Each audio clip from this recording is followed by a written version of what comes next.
Þá hefst fundur borgarstjórnar þriðjudaginn 17. október 2017, fundur hefst kl. 14:10 og fyrst á dagskrá umræða húsnæðisáætlun Reykjavíkurborgar, samanber 30. lið fundargerðar borgarráðs frá 12. október og málshefjandi borgarstjóri.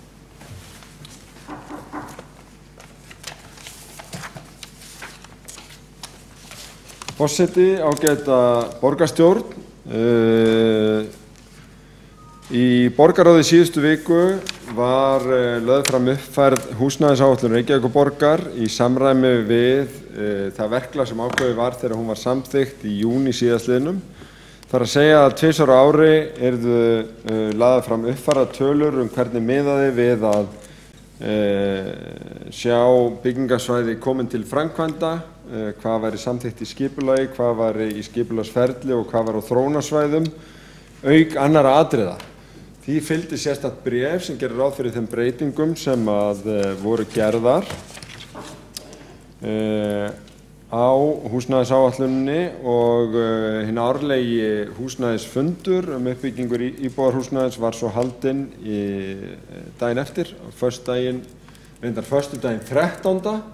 En það kom ekki í veg fyrir það að það var fjölmenni í Ráðhúsinu að vanda raunar og þar var farið yfir ekki bara uppbygginguna og húsnæðisáætlunina, heldur voru mjög kærgóðir fyrirlestrar bæði frá sérfræðingi Íbúðalánasjóðs, frá verkefnisstjórum á skipulaginu og hönnuðum og arkitektum sem tengjast uppbyggingu Bjargs, þar að segja húsnæðisfélags án hagnaðarsjónarmiða sem að byggja upp í Grafarvogi og Sigurður Bessason, formaður Eflingar, fór yfir það verkefni og hvernig þetta horfir við verkalýðshreyfingunni sem þetta lykil samstarfsaðili borgarinnar í að koma upp húsnæði á viðráðanlegu verði.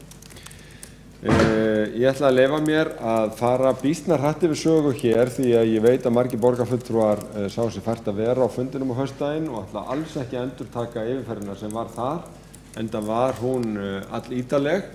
En ég ætla þó að stikla á því sem þar kom fram, þar að segja í fyrsta lagi sú staðreynd að við erum stödd á mesta uppbyggingarskeiði í sögu borgarinnar í íbúðum talið og raunar gildir það atvinnuhúsnæði líka.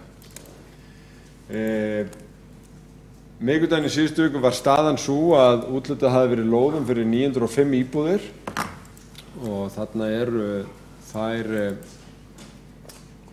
þau heimilisfang og þeir aðilar sem var úthlutað til og dagsetningar úthlutunarinnar, en á fimmtudeginum þá voru nokkra stóra lóðaúthlutanir sem tengdust uppbyggingu Byggingafélags námsmanna og samtaka aldraðra í Stakkahlíðinni og Háskólans í Reykjavík við Nauthólsveg.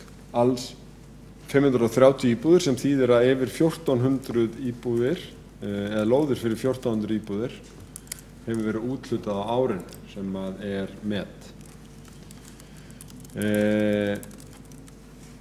Við höfum tekið stöðun á byggingarsvæðum á framkvæmdastigi býsna lengi. Fundirnir voru, þessi árlegu íbúðafundir voru fyrst haldnir til þess að vekja athygli byggingaraðila, banka og aðra sem áttu lóður áhugaverðum stöðum það að við vildum fá þeirra reiti til framkvæmda og það hefur tekið svolítið tíma að trekkja byggingaraðila í gang, en nú hefur það gerst og það er mjög gaman að fara yfir byggingarsvæðin, að gera það hratt. Þetta er 3100 íbúðir sem eru þá á byggingarsvæðum. Hvað þýðir byggingarsvæði? Jú, það þýðir svæði þar sem búið að gefa út byggingarleyfi fyrir allavega einn áfanga uppbyggingarinnar. Búseti var að fá byggingarleyfi fyrir 78 íbúðum á Keilugranda. Förum frá vestri til austurs í kynningunni. Það verður mjög spennandi og áhugaverð uppbygging sem var sérstaklega kynnt á húsnæðisþingi félagsmálaráðuneytisins og Íbúðalánasjóðs í gær. Nú Grandavegi, því verkefni að ljúka, þetta 140 íbúðir sem eru mjög langt komnar. Nýlendureiturinn sömuleiðis, mun færri íbúðir en býsna stórar. og á Tryggvagötu er verið að klára 40 íbúðir. Hafnatorgi á Austurhöfn leynir á sér því að þó að þetta séu þetta verslun og þjónustu á hótel að þá er þarna líka 150 íbúðir allavega og líklega eins fleiri. Hafnatorgi annars vegar og Austurhöfn hins vegar. Og á Brynjureit var nú bara verið að bæta heilli hæð ofan á í vikunni. Þar að rísa 77 litlar og meðalstórar íbúðir. Frakkastígsreitnum, hann leit svona út í vor en er svona núna.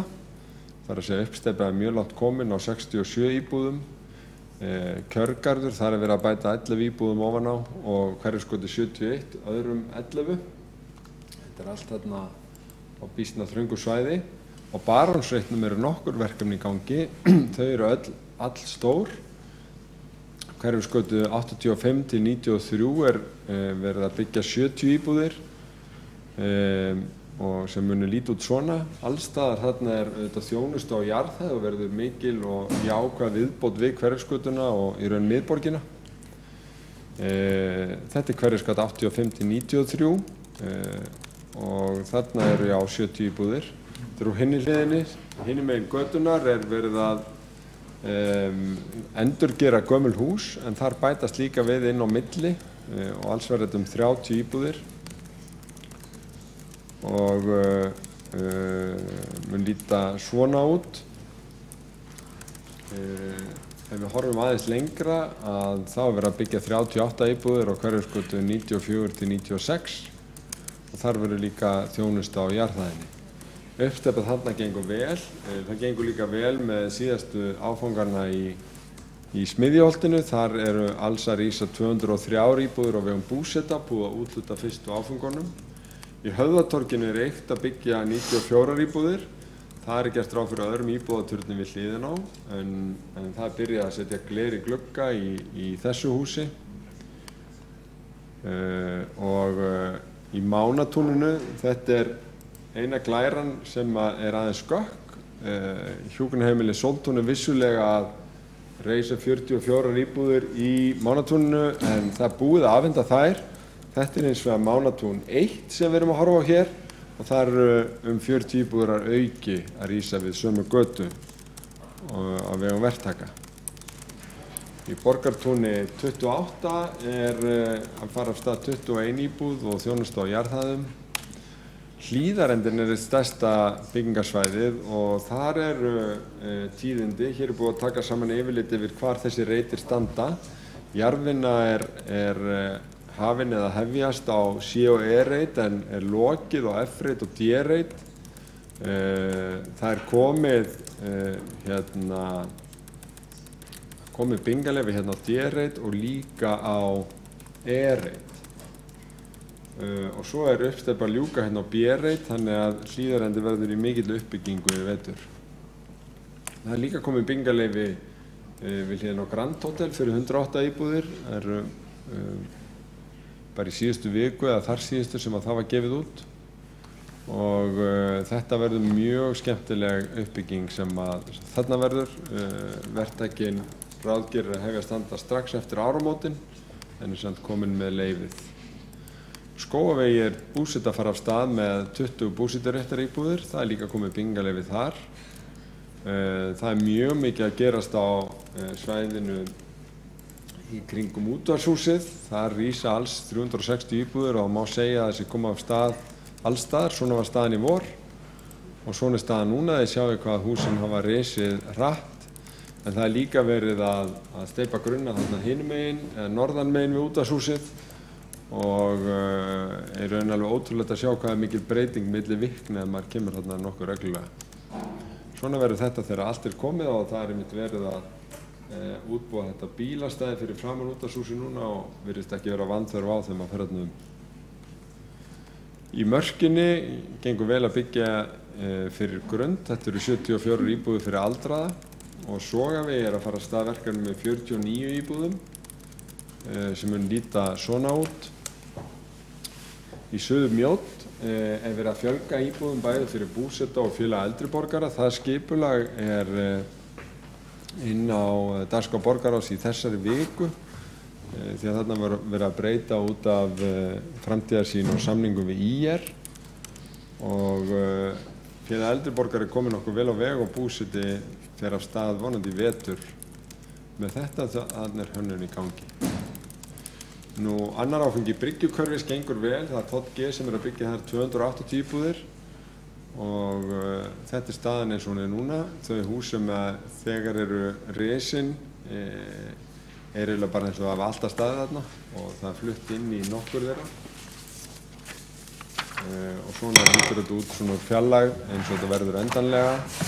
Í Úlfarsárdalnum er verið að byggja 100 íbúðir. Þetta var talið sérstaklega núna í tengslu við þennan fund og leynir svolítið á sér hvað er verið að byggja nú þegar á grundvelli gildandi skipulags og svo var borgarráðið að staðfesta meiri uppbyggingu bæði í eldra hverfinu í Úlfarsárdal og nýju hverfi fyrir Leirtjörn sem bætist á við.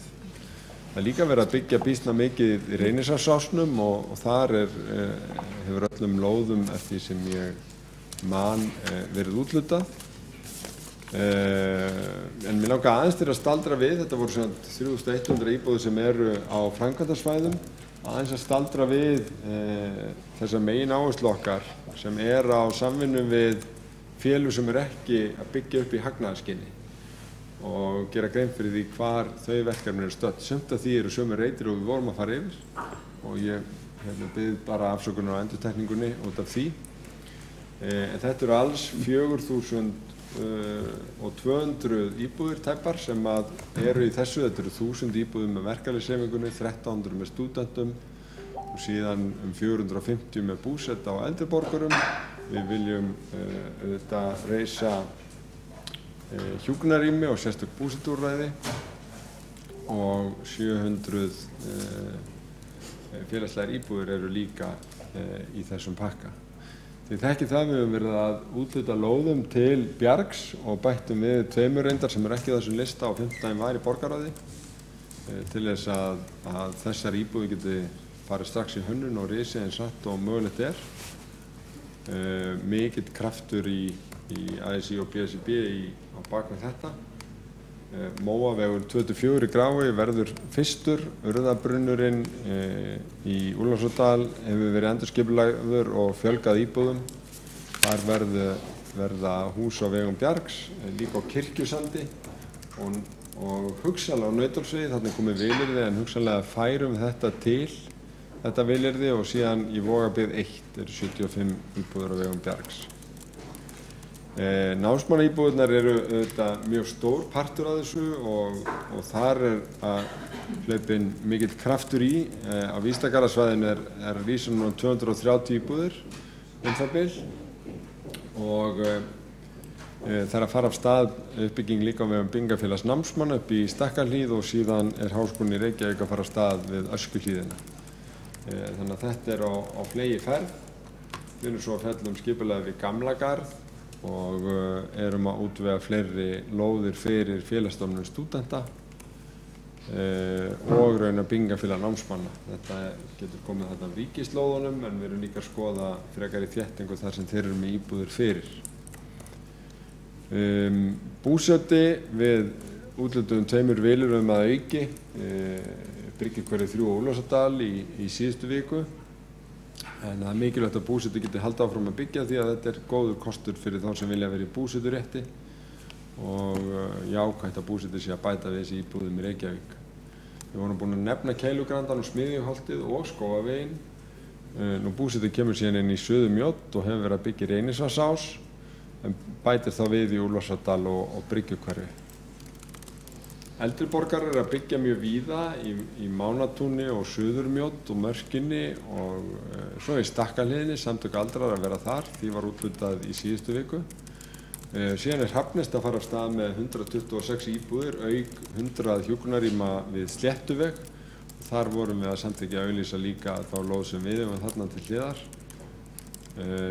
Og síðan er að fara af stað 60 íbúðir við Hraunbæ, þar sem er fyrir íbúðir aldraðra. Við höfum verið að kalla eftir auknum fjölda hjúkrunarrýma og nú var verið að kynna nýja áætlun það sem bætir við 80 rýmum á höfuðborgarsvæðinu og það verður nú jákvætt ef að það fengist yfirlýsing það að þau færu til Reykjavíkur. Enda öll rök fyrir því. Það síðan yfirlit yfir aukninguna í félagslegu húsnæði sem að allmikil í samræmi við áætlanir borgarinnar og raunar kannski aðeins meira. Við erum að bæta við okkur skammtímaúrræðum og síðan eru félagsbústaðar að bæta við sig bæði stigagangum þar sem félagsbústaðar eiga fyrir og 3 herbergjaíbúðum sem við höfum ekki keypt mikið af. Þannig að það að bætast hratt í eignasafnið og við förum betur yfir það síðar á þessu hausti. En við drógum fram á fundinum á föstudaginn hvað félagslegar íbúðir væru mikið fleiri ef að önnur sveitarfélög væru með jafn hátt hlutfall félagslegra íbúða eins og Reykjavík. Og þeim myndu þá á einu bretti fjölga 1100 ef að önnur sveitarfélög væru með sama fjölda. En ef að önnur sveitarfélög færi það að fjölga þeim eins og Reykjavík ætlar að fjölga þeim, þá myndu þeim fjölga 2500. Það að segja færa úr þessum 3220 sem það eru núna í 5760. Og það eitthvað sem við hljótum að stefna að önnur sveitarfélög taki á húsnæðisvandanum eins og Reykjavík og það sé fjölbreytt samfélag allt höfuðborgarsvæðið. Hérna yfirlitið við þá samningar sem við höfum gert við ýmsa aðila og gerir ráð fyrir að gera í tengslum við vilyrði til þess að fjölga félagslegu leiguhúsnæði í þeim nýbyggingarverkefnum sem eru að fara af stað.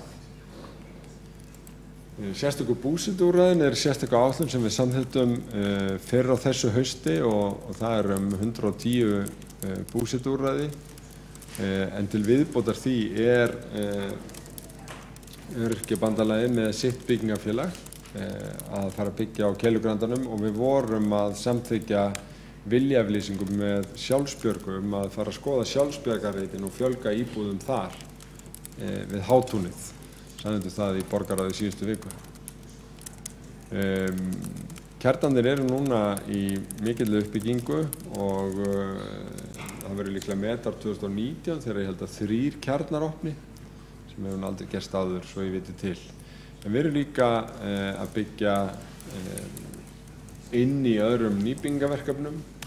Við kynntum það líka á fundinum á föstudaginn að við erum með lóð til sölu fyrir verktaka sem eru að hugsa að selja íbúðir á almennum markaði á Kirkjusandi, við Sléttuveg og í Vigdísalundi og Úlfarsárdal förum við út með lóðir á næstu vikum.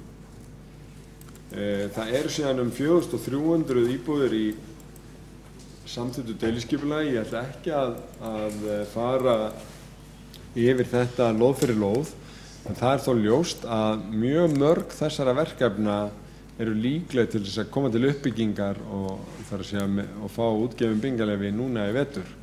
Við sjáum það bara við upptalningunni, Kirkjusandur, Vesturbugt, Spöngin, Vísindagarðar, Hraunbær,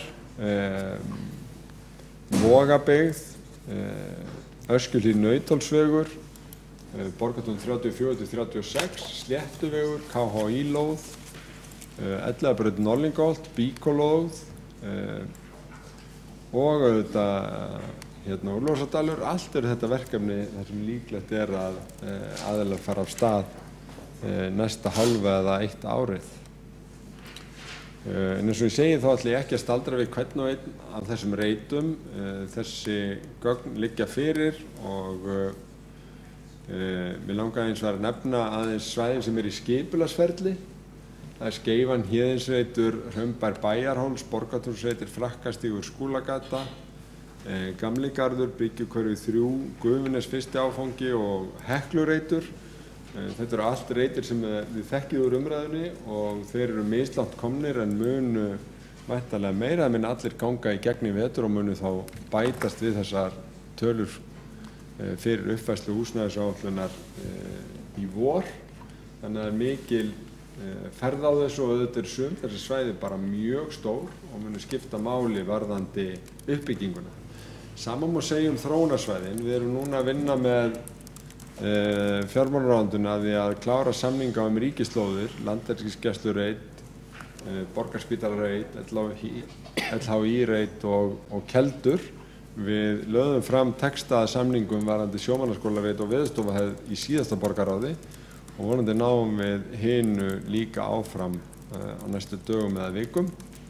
Þannig við náum að klára þetta. Þetta eru allt lykilreitir sem að væri fengur að fá til uppbyggingar. Við erum með önnur þróunarsvæði, til dæmis erum við ennþá að finna fleiri stundalóðir á svæði Háskóla Íslands. Við höfum verið að þróa Skerjabyggð og búið að kynna þær hugmyndir í skipulagsráði og Kringlan að klárast í samkeppni, Vogabyggð 3 og 4 hefur verið stúduruð og það allt komið á fullt varðandi deiliskipulag á Höfðunum og í Gufunesi. En þetta var þetta yfirlit sem við gáum á föstudaginn og sýnir hvaða mikill kraftur í uppbyggingunni í borginni. Það var borgarstjóri lokið máli sínu og næst tekur til máls Kjartan Magnússon borgarfulltrúi.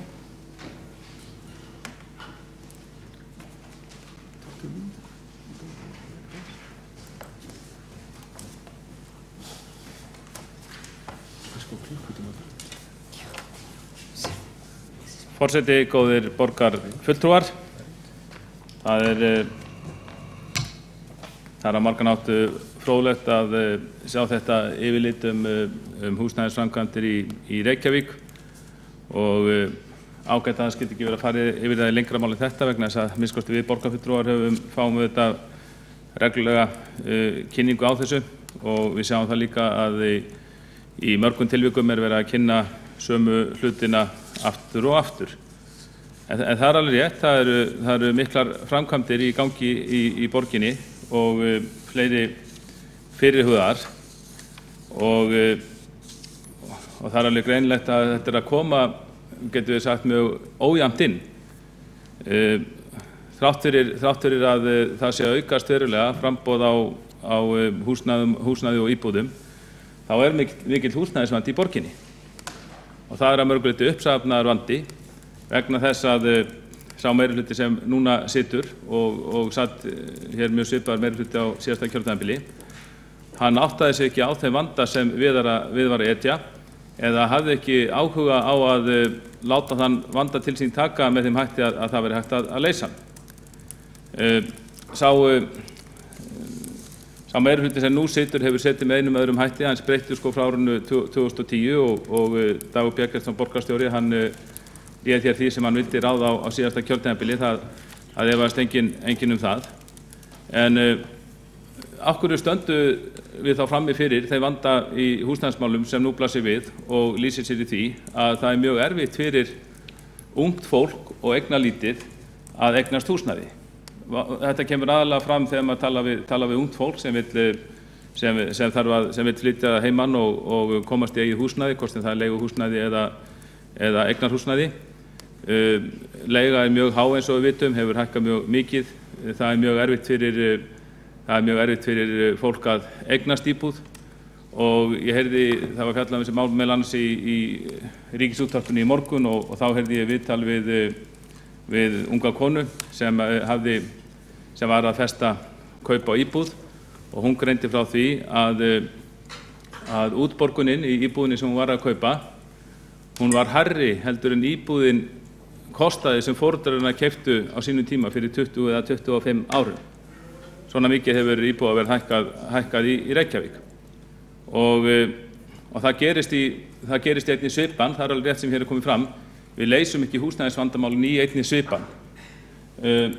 Kannski eðli málsins samkvæmt, það er töluvert sveiflur í efnahagslífinu hér í þessu þjóðfélagi og við stjórnmálamenn eigum að reyna að koma í veg fyrir slíkar sveiflur og minnst koma í veg fyrir að þessar sveiflur bitni mjög mikið á lífi þegnanna, gera lífi sem bærilegast þrátt fyrir þær og þá skiptir auðvitað miklu máli að vera með jafnt og þétt framboð af húsnæði og það hefur ekki verið þannig. Við sáum það á síðasta kjörtímabili, þá var frá 2010, þá var þjóðin að koma upp úr efnahagslægð sem fylgdi hruninu, en þrátt fyrir það, þá var töluverð spurn eftir íbúðum, en það var mjög lítill áhugi hér til þess að leysa málið.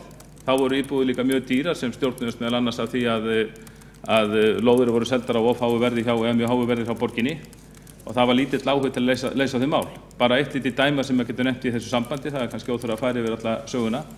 Bara eitt lítið dæmi það að allt síðasta kjörtímabil 2010 til 2014 þá sóttust byggingarfélög eldri borgara stöðugt eftir því að fá lóðir til uppbyggingar á sínum íbúðum en á því kjörtímabili fengu þau ekki eina einustu þrátt fyrir að þau óskuðu eftir því. Þau fengu bara ekki áheyrn hjá þeim háu herrum sem voru þá og eru rauninni ennþá í meirihluta borgarstjórnar. Þrátt fyrir að þessi félög væru með biðlista, væru með fólk sem hefði fé til þess að byggja fjölbýlishús en þetta fyrirkomulag mjög hentugt fyrir borgina að byggingarfélög eldri borgara hafi svona mikið frumkvæði á húsnæðismarkaði í Reykjavík vegna þess að það liggur auðvitað í augum uppi að þau eru að þjóna sínum félagsmönnum með þessu. Félagsmenn þeirra eru þá gjarnan að fara úr stórum íbúðum, húsum sem eru skuldlaus, losa sig við þau, kaupa betri eða svona þjónustýbúðir í nýjum fjölbýlishúsum en á móti kemur að íbúðir þá þessara eldri borgara losna fyrir þá yngra fólk, mjög hentugt fyrirkomulag. En þrátt fyrir það var aðgerðarleysið allt þetta kjörtímabil, eins og ég nefndi hér dæmi og það auðvitað bitnað á okkur núna. Alveg eins og við leysum ekki vandann, við leysum ekki húsnæðisvandann í Reykjavík á einu ári, það þarf fleiri ár til, þá myndast líka vandinn á margra ára tímabili. Og stór hluti af þessum vanda unga fólksins sem get ekki komist í eigin húsnæði má rekja til stefnu R-listans eða Samfylkingarinnar sem hefur haft mikið að segja í húsnæðismálum á Reykjavík á þessari öld. Við getum nefnt til samanburðar hvernig stefna Sjálfstæðisflokksins var áður sem réð hér töluverið í borgarmálum var hér meirihluta. Það var helsta stefna Sjálfstæðisflokksins, húsnæðisstefna, það var séreignarstefnan. Hún kom fram í því að það var lögð áhersla á það að skaffa fólki ódýrar lóðir sem síðan leiddu af sér lágt húsnæðisverð. Fólk gat í grunninn það var þekkt að jafnvel unglingar á framhaldsskólaaldri var að kaupa svona fyrstu íbúð, mjög margir keyptu svona fyrstu íbúð þegar þið voru í háskólanum. Námslánin gátu jafnvel duga fyrir útborguninni, það voru dæmi það og þetta lága lóðaverð legði af sér lágt verð á íbúðarhúsnæði, var nú alveg kvartar yfir því að verið hátt þá en er náttúrulega bara mjög lágt með það sem gerist núna. Og það auðvitað kemur til að því að lóðaverðið þarf að borga í byrjun og það er auðvitað mjög hagstætt fyrir þann sem er að byggja, hvort sem hann er að byggja sjálfur eða hvort hann er að kaupa af einhverjum sem byggir fyrir hann, þá er auðvitað, það getur skipt miklu máli eins og Samtök iðnaðarins hafa hvað eftir hann að bent á að þessi lóðagreiðsla sem kemur strax sem allir þurfa að kljúfa runni áður en þeir byrja að byggja, hún sé sem lægst. Og auðvitað hafa aðrir þættir komið inn í og það hefur verið nefndur þessi þáttur ósveigjanlegar og erfiðar byggingareglugerðir. Það eiga líka sinn þátt í því að íbúðaverð hefur hækkað en hér í Reykjavík hérna höfuðborgarsvæðinu þá er alveg augljóst að sem sagt fyrirkomulag borgarinnar það hvernig hún afhendir almenningi lóðir hefur mikið að segja. Og síðan þegar að R-listinn fer að móta sína húsnæðisstefnu og fer að setja marksett á hann og þetta fer að virka svona ef við getum miðað við aldamót, þá sjáum við að verð á húsnæði hækkar mjög mikið í Reykjavík. Það er annars vegar er framkvöldu lóðaskortstefna þrátt fyrir að borgin hefði átt nóg land til að skaffa lóðir. Hins vegar er verð hækkað á húsnæði og þetta er kallað það er þá sem sagt lóðagjald og það er byggingaréttargjald og nú held ég að bæta við innviðagjaldi líka. Allt hefur þetta sín áhrif og gerir það að verkum að almenningur það er erfiðara en ella fyrir almenning að kaupa sína lóðir og byggja og þetta leiðir út í alla markaðinn. Ég var ekki bara að tala um þá sem byggja sjálfur, líka þá sem kaupa af öðrum, kaupa verktökum húsnæði. byggingarsamvinnufélög og þeir sem vilja og leigubúðir. Auðvitað leiðir hátt byggingaverð, það leiðir út í allan markaðinn og hefur auðvitað áhrif á leiguverð eins og annað. Og talandi leigu, auðvitað má segja það sem svo að það hafi verið það hafi þurft að auka fjölbreytni á íbúðamarkaði. Það má alveg segja að eignarhúsnæði hafi verið mjög mikið ráðandi á markaðnum þótt að leiguhúsnæði hafi alltaf þekkst líka og sjálfsagt mála að stuðla að því að sem flestir kostir séu fyrir hendi fyrir almenning á íbúðamarkaði, hvort sem það séreignar íbúðir eða leiguíbúðir, samvinnufélag eða fólk vikið sjálft eða lætur verktaka byggja fyrir sig. Auðvitað bara best að láta sem flest form keppa hilli almennings, hilli neytenda, því að við sjáum það bara á húsnæðismarkaði eins og öðrum mörkuðum að þegar við sköpum kerfi það sem flestum hleypt inn á markaðin og þeir keppum hilli neytenda, þá fæst oft mjög æskileg niðurstaða.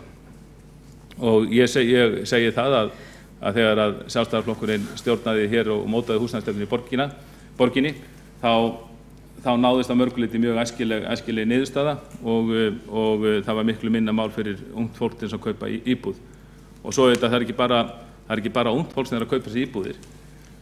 Það er fjöldi fólks líka sem í litlum íbúðum vill komast í stærra húsnæði. Það er fólk sem hefur af einhverjum ástæðum mist íbúðirnar sínar. Það er til mörg dæmi eins og þið borgarfulltrúar þekkir fólk á miðjum aldri sem hefur lent í skilnaði, hefur lent í einhverjum áföllum, misti sitt í hruninu, eitthvað slíkt. Og mörg dæmi fólk sem misti sitt húsnæði í hruninu en lét það ekkert á sig fá og sá það fyrir sér að það gæti innan fárra ára eignast húsnæði aftur, eins og það gerði það kannski þegar það var á 30-aldri. En svo heyrir maður á þessu fólki og það sér að það sér ekkert fram á að eignast húsnæði. Það í erfiðleikum og sem sagt býr í leiguhúsnæði, borgar háa leigu, hefur þess vegna minna fé aflögu til þess að leggja fyrir til þess að kaupa sér íbúðir og lendir í hálfgerðum vítahring. Þetta auðvitað mjög slæmt og það eru stórir hópar sem eiga við þessi vandamál að etja og ég saknaði þess í ræðu borgarstjóra hér áðan sem var að mörgu leyti ágætt, hann fylgdi upp svona staðreyndir það sem að gerast á byggingamarkaði í borginni, að það sannarlega mátt fjalla vandamálin eins og þau birtast þessum stóru hópum í borginni í dag og hvernig við getum sem best leyst þau. Og það er ljóst að skortur á lóðum, hann ennþá fyrir hendi og það er íbúðir og þetta sem þessi upptalning hér áðan sem við fengum að heyra,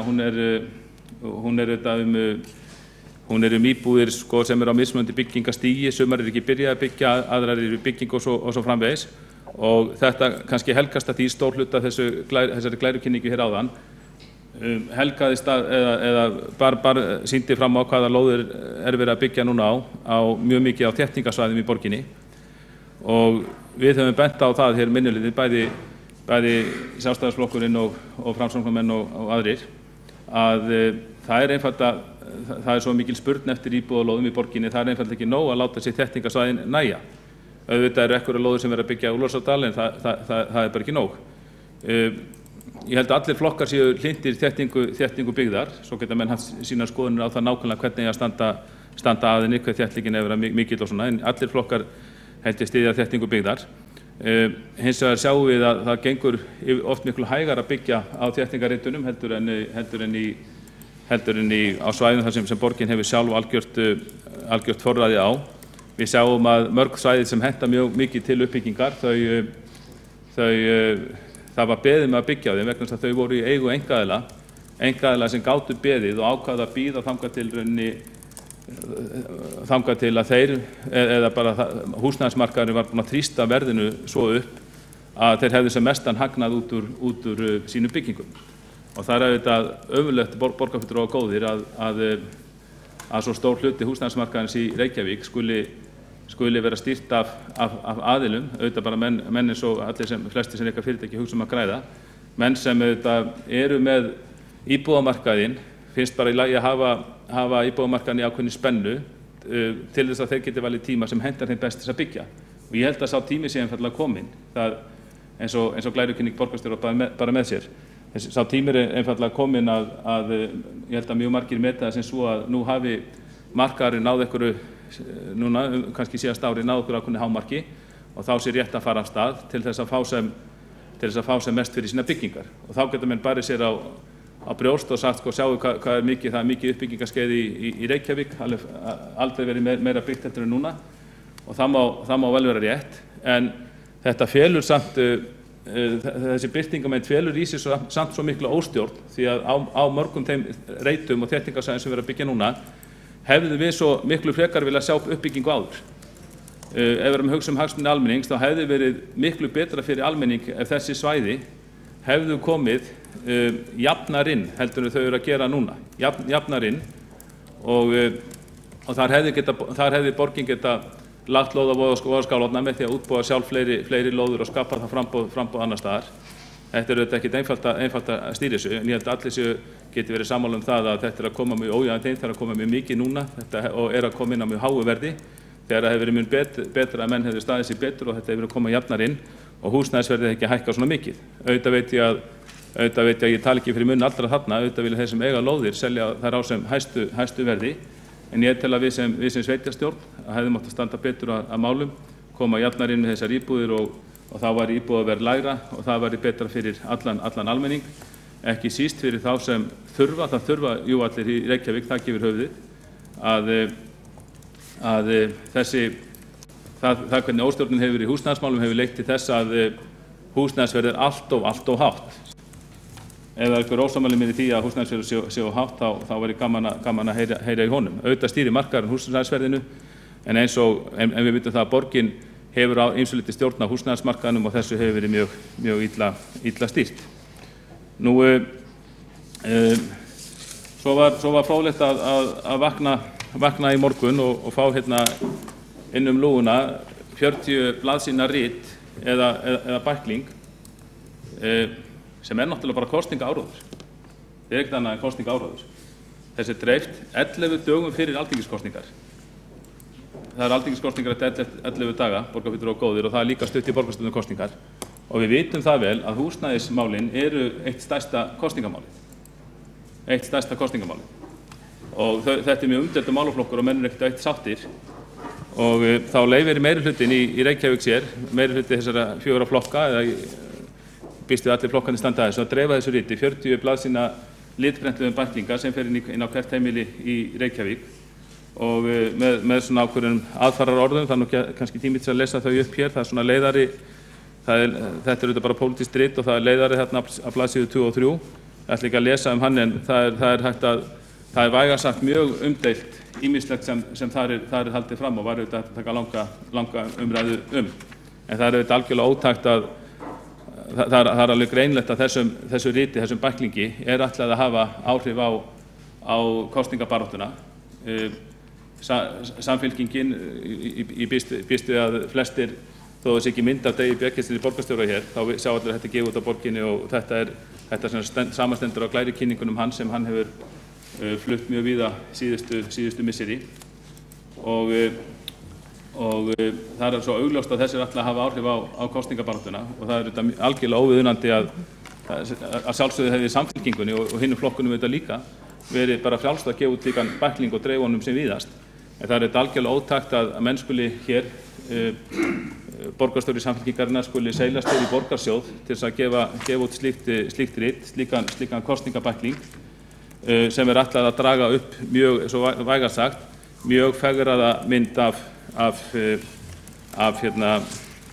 húsnæðismálum í borginni. Og svo er hérna svona inn á milli svona samtöl við ágætis fólk sem svona er mjög ánægt með sitt hlutskipti. Það er sjálfsög ekki viðtal við neitt sem er að kikna undan háum húsnæðiskostnaði, hvort sem er á leigumarkaði eða er nýbúin að kaupa sér íbúð. Það er ekki pláss fyrir það í þessi 40 blaðsíðna riti. En það verið gaman að heyra frá fleiri borgarfulltrúum allra flokka hvað þeim finnst þetta, hvort þeim finnst þetta verið í lagi. Og þá voru þetta gaman að vita hvort það eru von á fleiri slíkum bæklingum á kostnað borgarsjóðs, það sem meirihlutin ber sér á brjóst, er von á fleiri slíkum bæklingum, svona í nafni gagnsæis, þá verið gaman að vita það svo að við hérna í öðrum flokkum getum þá skoðað eitthvað útgáfu líka. Von á fleiri bæklingum sem þessum fyrir alþingiskosningar? Væri gaman að spyrja borgarstjórinn það eða eru fleiri slíkir bæklingar sem á að dreifa í öll hús í nafni borgarinnar og ábyrgð borgarstjóra, eru þeir væntanlega þá fyrir kosningarnar og borgarstjórnarkosningar. En við borgarfulltrúar Sjálfstæðisflokksins við ætlum að leggja fram fyrirspurn þessu tilefni núna og hún hljóðar svo. Í dag, 11 dögum fyrir alþingiskosningar, lætur Dagur B. Eggertsson, borgarstjóri Reykjavík, dreifa 40 blaðsíðna riti á öll heimili Reykjavík með áróður húsnæðismál sem eitt helsta kosningamálið í komandi kosningum. Gerðar eru alvarlegar athugasemdir við þessi vinnubrögð, enda með öllu ótækt að borgarstjóri noti almannafé í pólitískum tilgangi með slíkum hætti. Óskar eftir sundurliðum upplýsingum kostnað við þennan kosningabækling.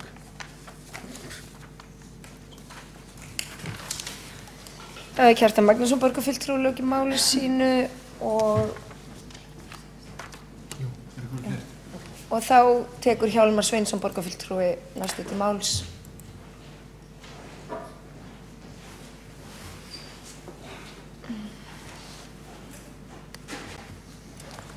Ágæta borgarstjórn, forseti, mig langaði aðeins að koma til hér upp í umræðuna þessi mál.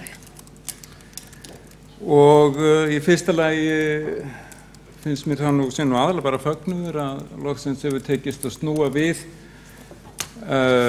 þróuninni hér í uppbyggingu húsnæðis. Og eins og allir sanngjarnir menn vita að þá var hér algjört frost á húsnæðismarkaði frá 2008 til cirka 2013.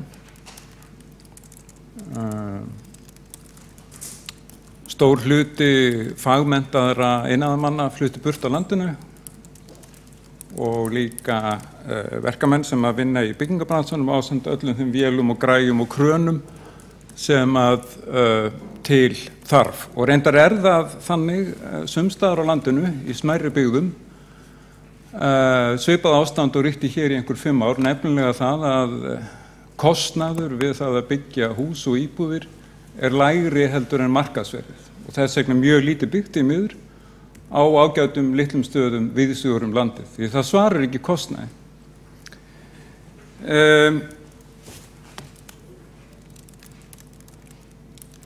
Mér langaði aðeins að koma inn á eitt þátt í þessu líka og það það að þessi uppbygging sem að núna í gangi að hún algjörlega í takt við aðalskipulag Reykjavíkur 2010 til 2030. Það gert ráð fyrir að 90% byggðarinnar, íbúðabyggðar, í aðalskipulaginu gert ráð fyrir að það byggist 16.000 íbúðir frá árunum 2010 til 2030.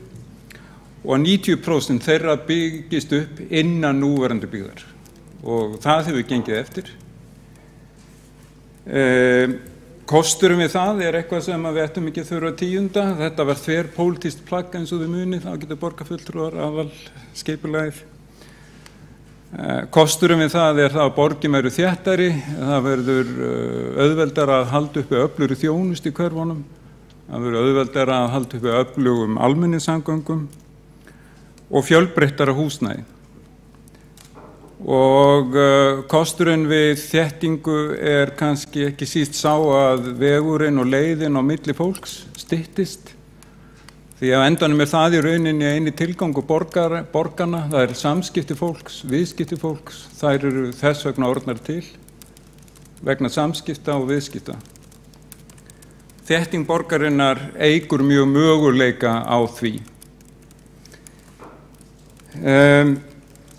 Fyrir utan sem sagt, fyrir utan þessi félagslegu rök að þá þetta mikil hagfræðileg rök og þannig mætti lengi telja. Ég tel líka að það sé mjög merkilegt í þessari miklu uppbyggingarheinunni sem að nú komið á stað, það þessi áhersla á uppbyggingu félagslegs húsnæðis. Því að þó hinn frjálsi byggingamarkaður sé gríðarlega öflugur og það verður ekki margt gert án hans, þá það ljóst að hann ekki sérlega góður að útvega húsnæði og hagstæðum kjörum fyrir þá sem hafa litlar tekjur, svo sem stúdenta, eldri borgara, öryrkja og ýmsa samfélagshópa. Þess vegna tel ég að það sé eitt af því mikilvægast í þessari uppbyggingarhrunu, áherslan á samvinnu við verkalýðshreyfinguna, ASÍ og BSRB. Þar eru handfastir samningar uppbygging á 1000 íbúðum. Einnig uppbygging 1300 íbúðir fyrir stúdenta og auðvitað líka íbúðir fyrir aldraða og öryrkja. Það annað líka í þessari uppbyggingu sem nú hafin sem ég tel að sé fréttnæmt og veit reyndar að ýmsir líka í erlendu borgum finnst áhugavert og það það sem við köllum innviðagjöld. Og það helgast að því að þar sem að ekki voru fyrir miklar heimildir eins og í Vogabyggð og miklu víðar, að það gat borgin gert viðkomandi lóðarhöfum tilboð það að auka verulega byggingamagn, fjölga mjög íbúðum á oftast á úreltum iðnaðarlóðum, gegn því að viðkomandi lóðarhafar hirtu ekki hagnað en einar og sér, heldur hluti hans þyrfti að renna til almennings, svo maður segja, það að segja, til kostnaðar við uppbyggingu á gangstígum, gangbrautum, hjólastígum, görðum, torgum, jafnvel leikskólalóðum og svo framvegis. Þannig að ég held að þetta sé mjög merkilegt skeið sem að nú hafið og því verði ekki svo auðvitað snúið við. Og mér langar aðeins að því að borgarfulltrúi Kjartan Magnússon gerði það að umtalsefni að það hefði verið hægt að hafa hlutin öðruvísi. Það auðvelt að segja hefði sí og mundi, en ég sé eiginlega ekki hvernig það hefði verið hægt að hafa hlutin öðruvísi, allavega ef maður vildi fá endanum farsæla lendingu eins og nú að verða. Og aðeins ég vilji nú fara í mikið og leiðinlegt þref að þá vil ég þó minna á það að fulltrúar Sjálfstæðisflokksins hafi ekki beint verið liðtækir liðsmenn í því að byggja upp félagslegar íbúðir í borginni, í því að byggja upp íbúðir fyrir ungt fólk. Þeir hafa lagst gegn slíkri uppbyggingu við Háskólann í Reykjavík, þeir hafa lagst gegn slíkri uppbyggingu við Ásholt og fleiri staði sem að ég man ekki í augnablikinu. Þannig að mér finnst að vera smá tvöfeldni þegar að það sakað að það sé einhver skortur og dug að byggja handa ungu fólki.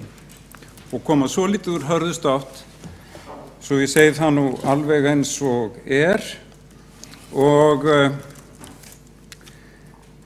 svo var ég líka að segja í sambandi við þennan bækling sem var gerður hér að umtalsefni. Ég sé ekki betur en að það séu eingöngu í rauninu grjótharðar upplýsingar þessar 3100 íbúðir sem eru vissulega og það skjalfest á samþykktum byggingarsvæðum, uppbyggingar byrjað á öllum þessum svæðum eins og allir borgar búa að vita, og einnig upplýsingar hvað 4000 íbúðir sem að eru til í samþykktu deiliskipulagi og ennþá fleiri íbúðir sem eru í undirbúningsferli. Ljósmyndir í bæklingnum eru allar af húsum sem búið að byggja, sem verið að byggja eða sem stendur til að byggja. Öll tölfræði og öllar staðreyndir eru held ég réttar og sannar og þannig að ég held að þetta séu mjög gagnlegar upplýsingar. Og ég verð líka að segja það að mér finnst það svolítið sérkennilegt ef það þannig að það sé gert einhvern veginn ámælisvert að upplýsa borgarbúa hvað verið að byggja í borginni. Það getur vel verið að mörgum borgarbúum lítist ekki á þessa tegund uppbyggingar sem öll í þágu þéttingar. Og hugsa með sér, nei, þetta líst mér ekki á, ég vil ekki fá svona þétta borg, ég vil að hefði viljað að þessi meirihluti myndi byggja fyrst og fremst ný úthverfi. Það afstaða, það alveg málefnaleg afstaða og það örugglega hægt að fá rök fyrir því. En mér finnst það skrítið ef að upplýsingar af þessu tagi eru gerðar einhvern veginn tortryggilegar, betur að hafa þögn þessu mál, til þess þá að geta farið fram með allskyns alhæfingar það að sé ekkert að gerast. Getur verið að það sé einhvern veginn hvati á bakvið þetta. Að það væri betra að hafa ekki neina slíkar upplýsingar. Borgarbúar vissu almennt séð ekki hvað í gangi.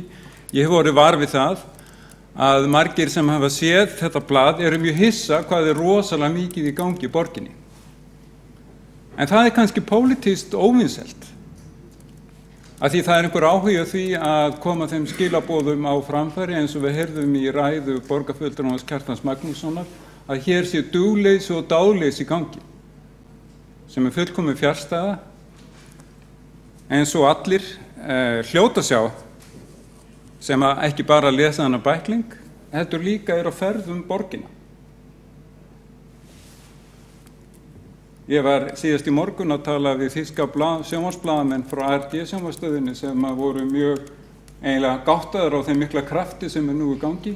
Þeir komu með þessar áhugaverða spurningar eins og verður borgin einhvern veginn eins allstaðar, tapar hún þeim sjarma sem hún hafi í einu sinni. Hvernig verður byggt fyrir alla, hvernig þetta tryggja að allir þjóðfélagshópar fái húsnæði fyrir sitt leiti. Ég tel að því sé svarað eins og hægt að gera í húsnæðisstefnu borgarinnar. Ég nefndi þessu samningu ASÍ og stúdenta, aldraða og öryrkja. Ég hef ekki einu sinni nefnt umhverfisrökin í þessu máli. Þau eru mjög sterk en ég held að við séum á skeiði sem að margir munu horfa til þegar framlíða stundir og líta á þessi ár. Við getum kallað árin frá 2013 til kannski 2022 sem algjör vatnaskil í sögu borgarinnar. Hjálmar Sveinsson borgarfulltrúi lauk í máli sínu, einn borgarfulltrúi óska eftir því að koma upp í andsvar við ræðu borgarfulltrúans og það Kjartan Magnússon borgarfulltrúi.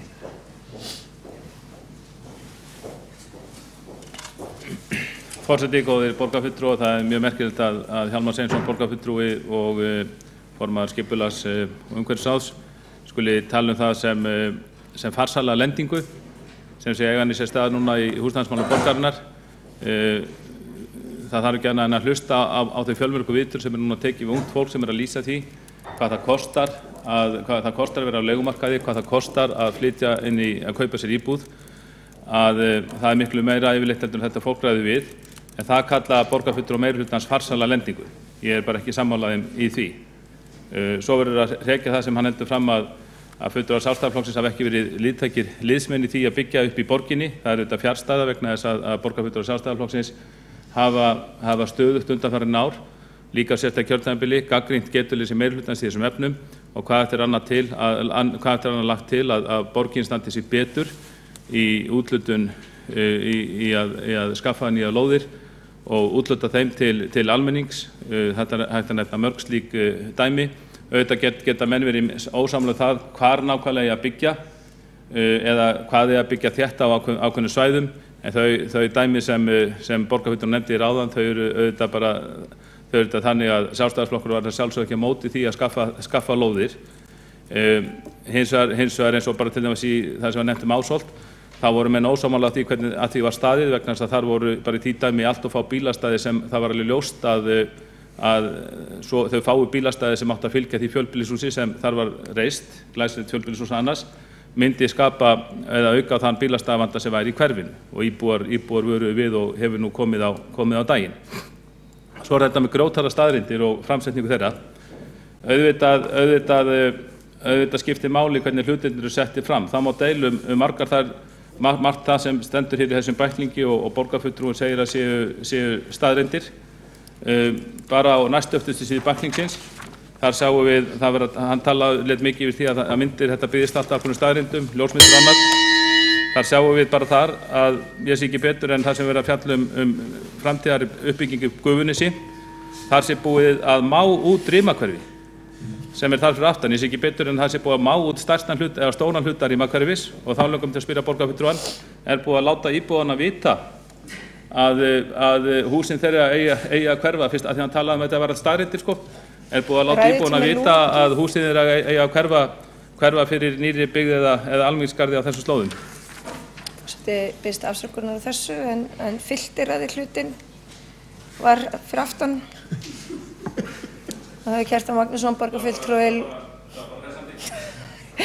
lokið við að veita andsvar og Andsvörum lokið og næstu tekur til máls Börkur Gunnarsson, borgarfulltrúi.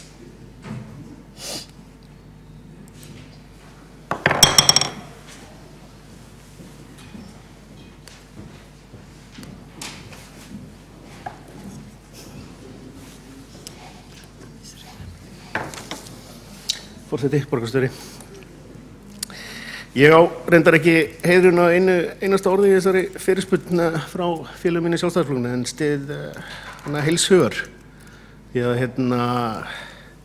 mér finnst þetta verulega pirrandi og skil ekki hvernig menn fara út í svona kostnað og dreifingu á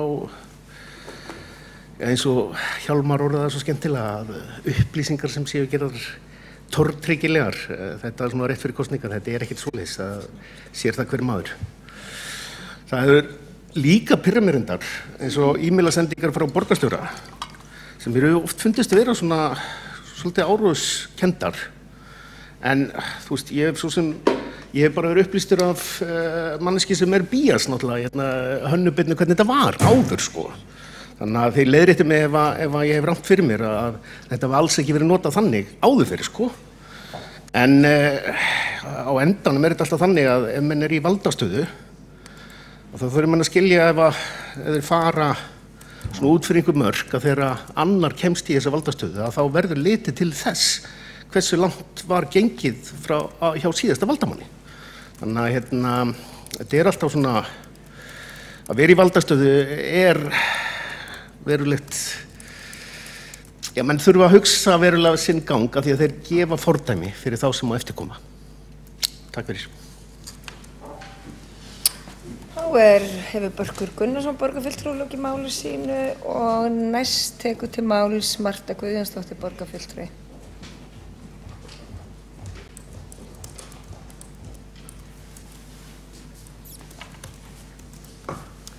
Forseti, góðir borgarfulltrúar. Já, þessi glansbæklingur, hann hefur kostað sitt. Og auðvitað vilja skattgreiðendur fá að vita hvað þessi bæklingur kostaði. Hver tók ákvörðun að þessi bæklingur skyldi vera gefin út og honum skyldi vera dreift í hvert einasta hús hér í borginni. Það voru ekki allir jafn glaðir, borgarfulltrúi Hjálmar Sveinsson með þennan bækling í morgun og menn veltu fyrir sér umhverfisstefnu Reykjavíkurborgar, hvort þetta væri innan kvóta hennar að dreifa svona miklum pappír inn á hvert einasta heimil í Reykjavík. Það væri kannski fróðlegt að fá svar við þeirri spurningu líka. En auðvitað þetta kosningabæklingur fyrir þá flokka sem eru hér í meirihluta. Það ekki nema rúmi 10 dagar í alþingiskosningar. Auðvitað tímasetningin engin tilviljun. Þessi bæklingur auðvitað framhald af þessum síendurteknu glærusjófum sem við erum búin að fá hér allt kjörtímabilið og sama sjónarspilið í gangi hjá meirihlutanum sem hefur kynnt hér glærur aftur og aftur og aftur. En gallinn við þessar síendurteknu endursýningar að það skila sér ekki lausnum fyrir þá sem eru húsnæðislausir og vilja koma sér upp þaki yfir höfuðið. Borgarstjórnar meirihlutinn verður að fara að gangast við þeirri ábyrgð að hann ber ábyrgð á því neyðarástandi sem ríkir í húsnæðismálum með einstrengingslegri þéttingarstefnu sinni. Þar sem öll uppbyggingin á að fara fram vestan Elliðaáa á dýrum þéttingarreitum sem skila sér svo út í verðlagið, bæði á kaupum og leigu íbúðarhúsnæðis sem orðið stjarnfræðilega hátt. Á sama tíma neitar borgin að úthluta lóðum í eigin eigu. En það gæti hún hæglega gert og selt þær á viðráðanlegu verði til þess að gera fólki kleift að koma sér upp húsnæði og þannig dregið úr því neyðarástandi sem ríkir á húsnæðismarkaðinum. Þéttingarstefna meirihlutans hefur snúist upp í andhverfu sína og leitt til dreifingar byggðar. Það staðfesta tölur Hagstofunnar. Glærurnar hafa því miður litlu skilað hingað til og fólk býr ekki í þeim. Það sýna líka tölur Hagstofunnar. Því á árunum 2013 til 2017 voru 70% nýrra íbúða á höfuðborgarsvæðinu skráðar í öðru sveitarfélagi en í Reykjavík. þarf nokkuð frekar vitnana við. Er ekki kominn tími til að meirihlutin fara að opna augu sín og hætti að neita úthluta lóðum í eigin eigu, hætti að ásaka aðra að úthluta ekki lóðum þannig að hér sé hægt að byggja í Reykjavík, eins og borgarfulltrúinn Halldór Auðar gerði á vísi.is í lok síðustu viku og ætlaði að fara að kenna ríkinu það að hér væri ekki uppbygging í Reykjavík og hér væri lóðaskortur. Nei, það er ekki lóðaskortur í Reykjavík. Reykjavíkurborg á nægt land.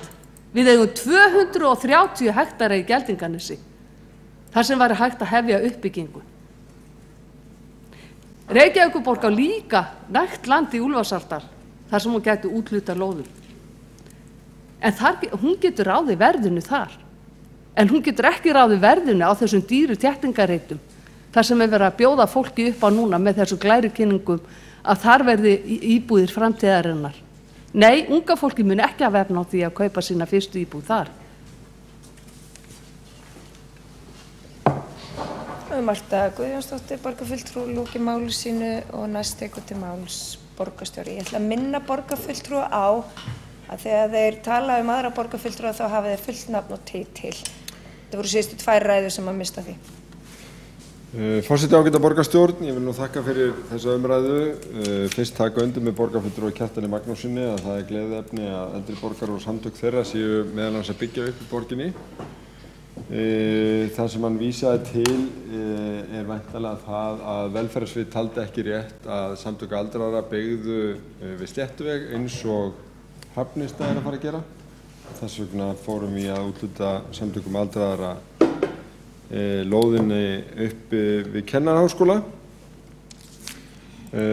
sem var skipulögð fyrir þá og stúdenta. Borgarfulltrúinn ræddi einnig samband lóðaverðs og fasteignaverðs og taldi það að standa í beinu sambandi, en eins og við hefum oft rætt hér í borgarstjórn og búið að gera raunar ýmsar tilraunir með á höfuðborgarsvæðinu, að þá fasteignaverðið leiðandi. Lóðaverðið afleidd stærð, ef svo má segja, og í raun mismunur á fasteignaverði og byggingarkostnaði þegar nýbyggingar annars með að ræða. Og dæmi sem gott að taka vegna þess að það ekki úr okkar heimahögum einmitt það þegar að bæjarstjórn Hafnarfjarðar prófaði að úthluta lóðum í upphafi þessa kjörtímabils eða lok hins sem var áður á sérstökum vildarkjörum og var mjög undrandi þegar verktakinn sem keypti þær og fékk þær á þessum vildarkjörum reyndi bara að selja íbúðirnar eins dýrt og hann gaf. En þetta nú einmitt ástæðan fyrir því að tala húsnæðismarkað. Þetta nefnilega markaður og það ekki einhverju skilmálar eða skilyrði eða einhverjar hindranir sem að sveitarfélögin setja að þá reyna aðilar á markað að fá eins hátt verð fyrir húsnæði sitt og þau geta. Það getur reynda líka með einstaklinga. Það mjög kannski fá dæmi það að einstaklingar selja ekki á hæsta verði sem boðið í viðkomandi íbúðir. Ef einhverju að selja. Og alveg óháð því hvað lóðin kostaði þegar henni var úthlutað sem að húsi sem viðkomandi á stendur á. Nákvæmlega eins og verðið á nöglunum eða spýtunum eða hverju sem var síðan að húsi ræður ekki markaðsverði hússins. Það getur meira sem verið lægra heldur en byggingarkostnaður og lóðaverðið. Eins og staðan meira minnum allt land fyrir utan höfuðborgarsvæðið. Að það lægra fasteignaverð heldur en byggingarkostnaður og leiðir til þess eins og hér var bent á að það ekkert byggt. Þannig að við höfum farið þá leið að fara í samvinnu við félög sem eru ekki í þessu í hagnaðarskyni heldur láta þá sem leigja eða kaupa búseturétt njóta þess að ef að hagkvæmni næst út úr verkefnunum og það leiðin til að tempra þennan húsnæðismarkað sem enginn deilir að hefur hækkað mjög hratt. Og það eru sannarlega vandamál og fólk í vanda sem klemmist á milli og hefur hvorki efni á að kaupa né leigja og skyldur okkar ekki síst við þetta fólk og þess vegna erum við með þessa húsnæðisáætlun og þess vegna eru þessar félagslegu áherslur en að þegar við erum hér að tala borgarpólitík og pólitík í húsnæðismálum þá eru þetta mjög áberandi að það fyrst og fremst Reykjavík sem með félagslegar áherslur í húsnæðismálum. Það sem að borgarfulltrúarnir eru hér að kalla eftir Sjálfstæðisflokksins, það bara sést hvorki tangunni tetur af því að séu yfir höfuð verið að reyna að koma til móts við þess að hópa hjá félögum þeirra sem ráða ríkjum í sveitarfélögunum hér í kring. Bara ekki bofs. Það ekki verið að fjölga félagslegu húsnæði í eigu sveitarfélagana, það ekki verið að fjölga stúdendaíbúðum, það ekki verið að fjölga íbúðum fyrir aldraða, það ekki verið að fjölga búseturéttaríbúðum, það ekki verið að vinna með verkalýðshreyfingunni nema í Hafnarfirði, þar eru 30 íbúðir sem skilst að rísa í samvinnu við Bjarg, fyrst að talað 150, en þeim virðist eitthvað að vera að fækka. Og auðvitað næðum við tvöfalt hraðar allavega utan þennan vanda ef að aðrir væru að gera eitthvað, en Reykjavík væri ekki svolítið mikið eini í þessu. Og það þar sem að umræðan ríkislóðirnar kemur inn.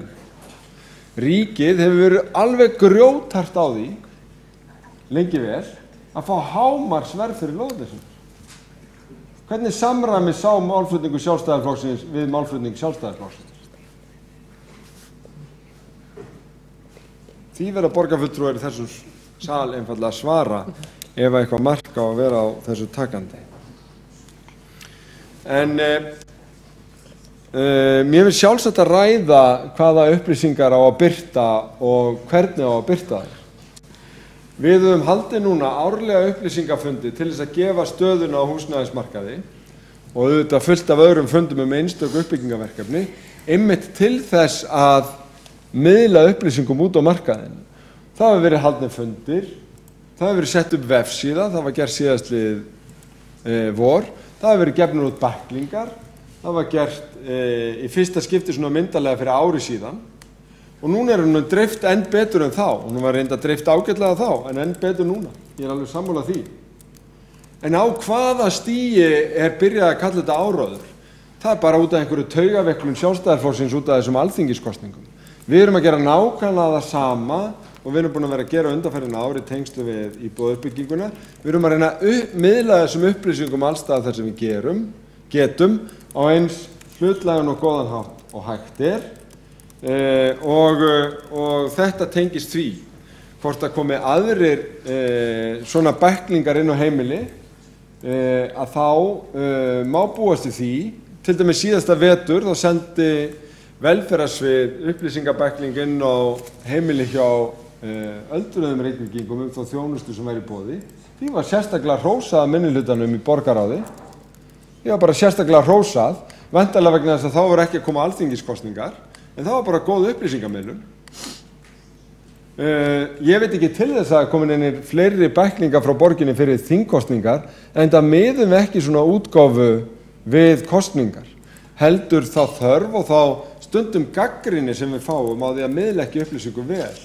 Þannig höfum við til dæmis dreift bæklingum inn á hvert einasta heimili þegar við erum að ráðast í hverfaskipulagi í hverfum, í Árbæ og Breiðholti og Holtum og Hlíðum. Það eru kannski 2,5 ár síðan, en það tengdist því verkefni, en ekki kosningum til eða frá. Við erum væntanlega búin eða að fara að dreifa bæklingi grafa voginum hverfaskipulag út af því að það er komið að þeim. En svo eru líka hverfi sem eru hinum megin alþingiskosninga og sveitarstjórnarkosninga og þá koma bæklingarnir þangað þá. Og það er athyglisvert að þegar vefsíður að ræða, nú þá er þetta ekki talið gagnrýnisvert, en það kemur hún að voru og er vefsíða, en í raun aðgengileg miklu fleirum heldur en bæklingur sem er dreift með blaði, sem frekar gamaldags, en við höfum fengið þær ábendingar að eldra fólk og ýmsir geti ekki alveg tileinkað sér þessa vefi og vilji líka fá þetta á blaði og við erum bara að koma til móts við það.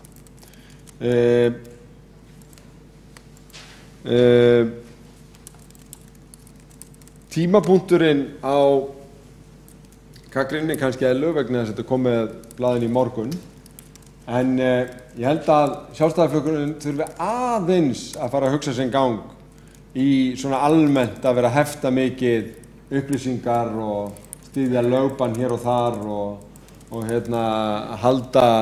halda lokinu á ýmsum pottum. Ef ekki frekar bara sammælast það að allar þessar upplýsingar eiga að vera þarna úti og fólk eiga að geta verið krítískt og farið yfir þetta en kjörorð dagsins eiga ekki að vera minni upplýsingar til færri og bara á einum stað. Þetta hugsanlega sé bara meiri upplýsingar betri og helst til allra sem oftast. Borgarstjóri lokið máli sínu, einn borgarfulltrúi óska eftir því að koma upp í andsvarviðræðu borgarfulltrúans borgarstjóra og það er borgarfulltrúan Marta Guðjónsdóttir. Borgarstjóri er líka borgarfulltrúi hans.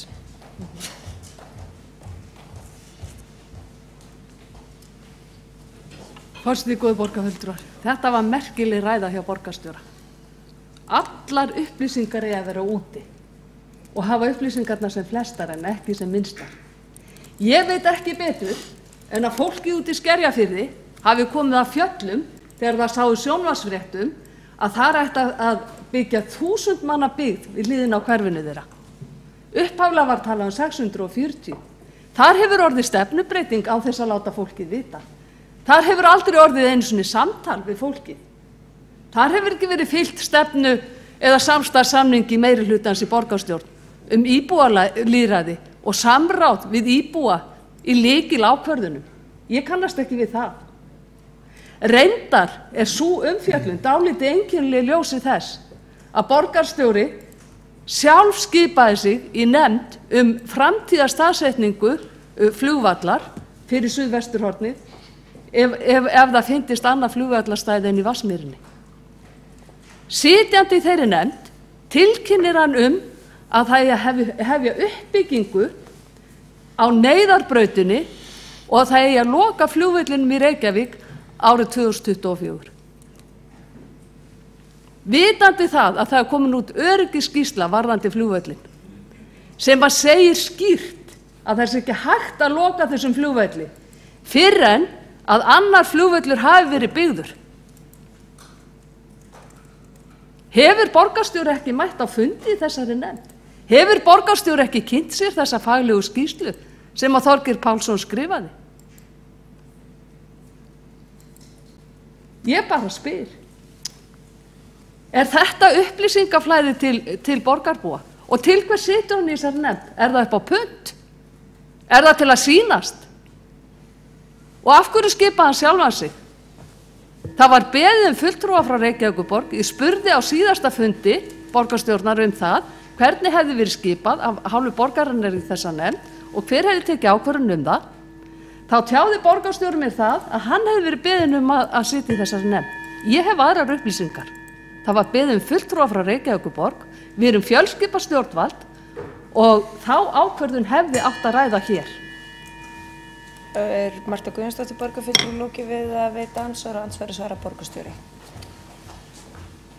Forseti, ágæta borgarstjórn, það hefur nú lengi verið talað að byggja í landi Skerjafjarðar og ég hygg að fyrsti formaður skipulagsráðs sem fór á leitaði hófana við fjármálaráðuneytið að fá það land til uppbyggingar hafi verið borgarfulltrúi Sjálfstæðisflokksins Júlíus Vífill Ingvarsson, eins og hann upplýsti nú á sínum tíma, og Sjálfstæðisflokkurinn stóð sannarlega að samningnum sem gerðið var við fjármálaráðuneytið kaup á landinu til uppbyggingar.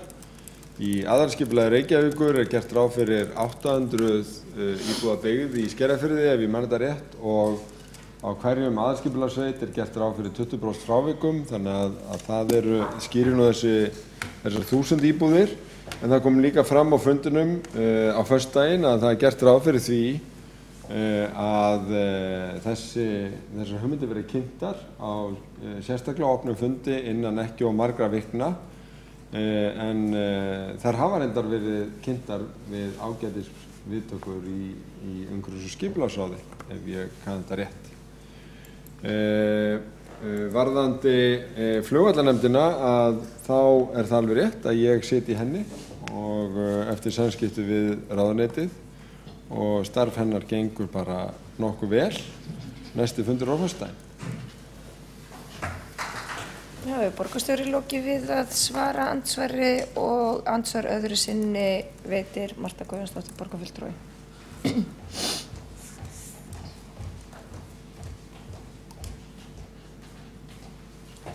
Forseti, góðir borgarfulltrúar, borgarstjóri skautar alveg fram hjá þeirri staðreynd að þegar aðalskipulag Reykjavíkur var samþykkt hér á síðasta kjörtímabili, þá greiddu hér fulltrúar atkvæði gegn því aðalskipulagi. Og einmitt vegna þess að þeir vildu hafa hér flugvöllin áfram í Vatnsmýrinni. Það voru breyttar forsendur. Það höfðu komið fram nýjar upplýsingar. Þannig að einhverju fulltrúar kannski höfðu breytt afstöðu sinni, það kann vel að vera. Ég hef aldrei breytt minni afstöðu. Og ég tala hér fyrir sjálfa mig, sem borgarfulltrúi Marta Guðjónsdóttir. Ég hef mína skoðun í þessu máli og hún hefur alltaf verið svo sama. Hafi einhverju borgarfulltrúar breytt afstöðu eins og borgarstjóri að láti veðri vaka, þá það vegna þess að okkur kjörnum fulltrúum ber að endurskoða afstöðu okkar, komi fram nýjar upplýsingar sem að leiða til þess að mönnum þykir skynsamlegt að skipta skoðun. Ég tala nú ekki þegar við fáum faglegt álit og við tala nú ekki þegar svo alvarlegt mál á ferðinni eins og aðgengi sjúklinga að sjúkrahúsi. Þetta samgönguæð fyrir allt landið að heilbrigðisþjónustu og bráðaþjónustu. Formaður Samfylkingarinnar tala sig hása núna í kosningum fyrir alþingiskosningar aðgengi fyrir alla heilbrigðisþjónustu.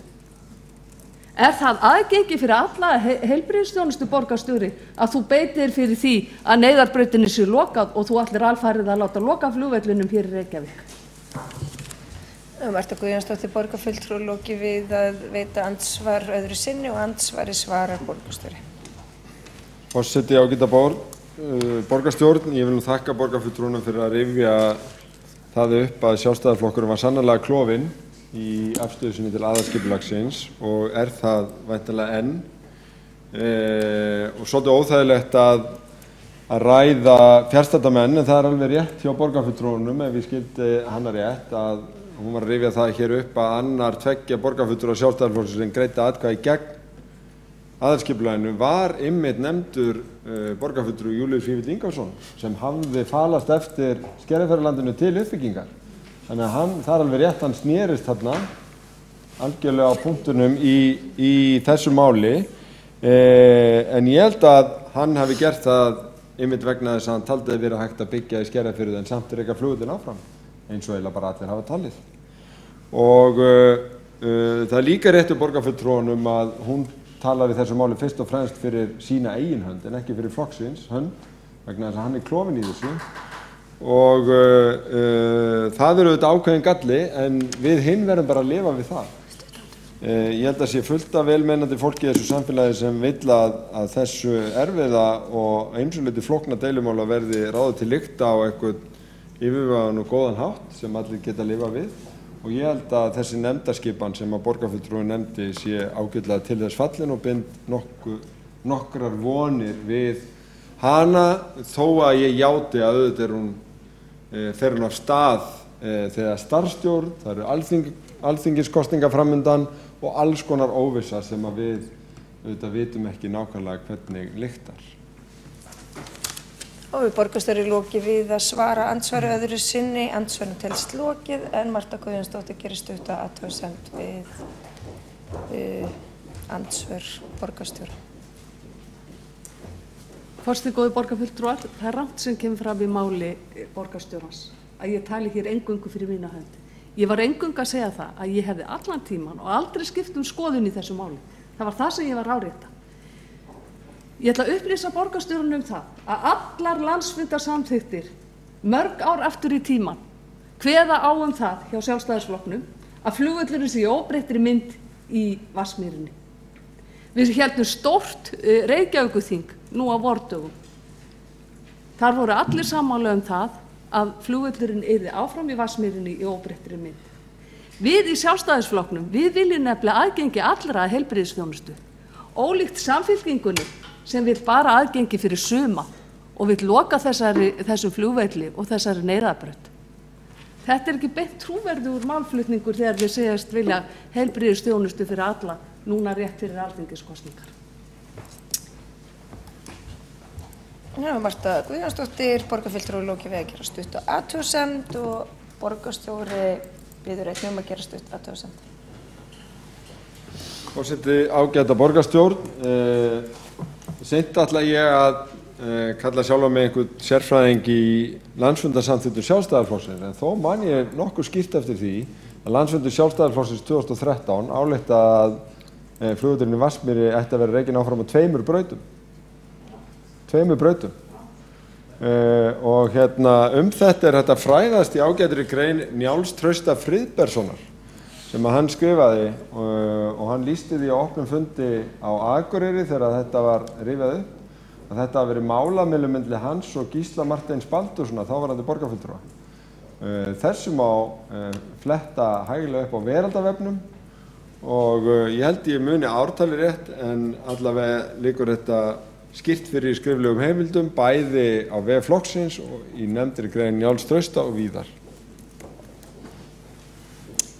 Þá hefur borgarstjóri lokið við að gera stutta athugasemd og athugasemdum telst lokið og næst tekur til máls Áslaug María Friðriksdóttir borgarfulltrúi.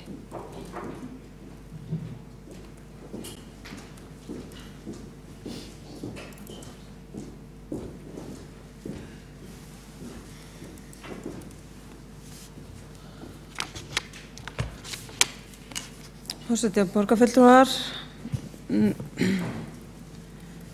ég gat nú ekki annað en að koma hér upp og taka þátt í þessari umræðu eftir þær ræður sem að voru hér haldnar fyrir hönd fulltrúa meirihlutans í Reykjavík.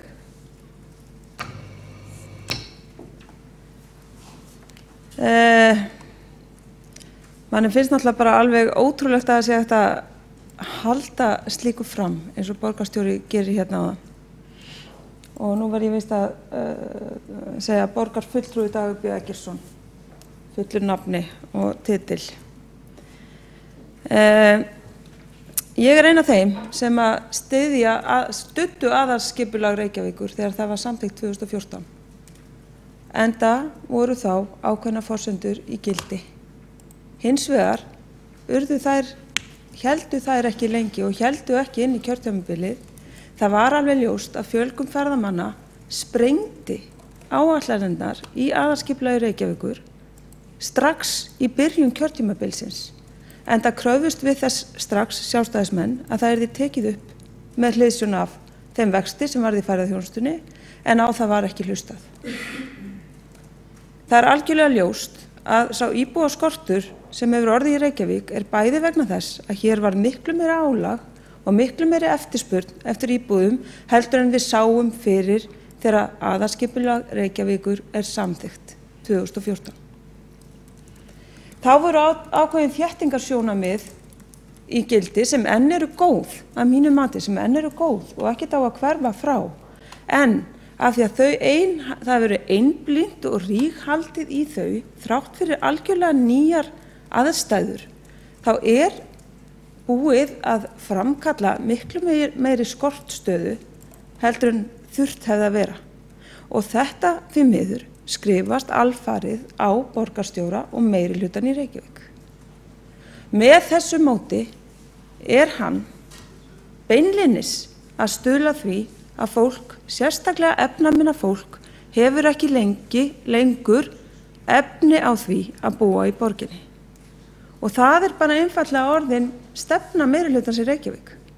Hún er að vísa fólki á dyr. Með því að vilja ekki endurskoða það sem þurfti að gera strax hér í byrjun kjörtímabilsins, uppbyggingar áætlanir. Og það er eiginlega ótrúlegt að fylgjast með sinnurleysinu vegna þess að hér er fólk sem talar mikið fyrir félagshyggju og því að fólki sem ekki hefur í sig á þurfa að hljóta aðstoð og auðvitað eins og allir gera, en sérstaklega einhvern veginn svona hefur sín gildi og sínar pólitísku stefnu út frá því að þau séu í pólitík til þess að aðstoða nákvæmlega þennan hóp sem þau hafa verið gagngert að vísa á dyr undanfarið 3 ár. Þannig er nú bara það. Þannig að það er skammalegt að heyra hvað hér er sagt í pontum.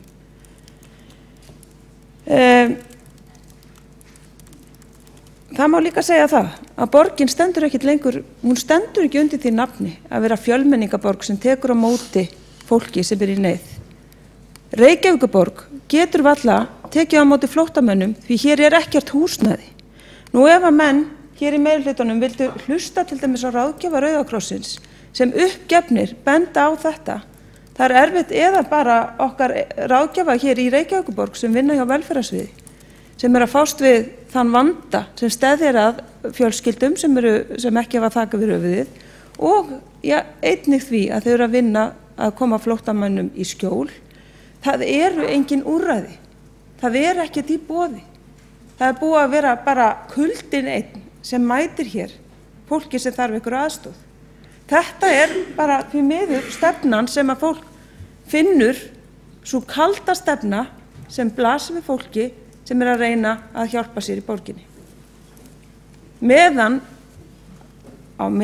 stutt hefur verið við þessa skortstefnu svona lengi, þá þetta einfallega afsprengi þess sem að mætir þeim sem að í þörf. Þetta vitum við lesum þetta á hverjum degi á síðum fjölmiðla og það eiginlega bara svona ofboðslega leiðilegt að heyra í raun og veru hvað borgarfulltrúarnir Hjálmar Sveinsson og borgarfulltrúinn Dagur Eggertsson segja hér og hvernig þeir leggja þetta upp.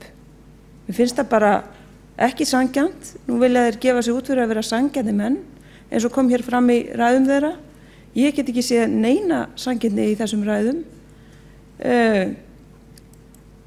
Ég skal alveg taka undir það að uppbygging félagslegs húsnæðis í Reykjavík hefur verið miklu meiri heldur en í öðrum sveitarfélögum. Og mér finnst önnur sveitarfélög á höfuðborgarsvæðinu ekki hafa sinnt uppbyggingu eins og þau ættu að gera.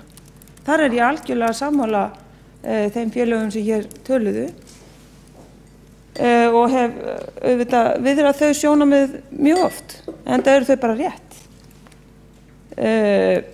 Hins vegar margt í stefnu meirihluta í Reykjavík sem beinlínis kallar á að þeir sem þurfa meiri aðstoð, til dæmis fjárhagsaðstoð, vilji freka verið í Reykjavík. Því að þar eru hærri bætur, miklu hærri bætur heldur en eru annars staðar í öðrum sveitarfélögum. Þannig að það svona vísvitandi verið að skekkja ákveðið kerfið, að vera svona,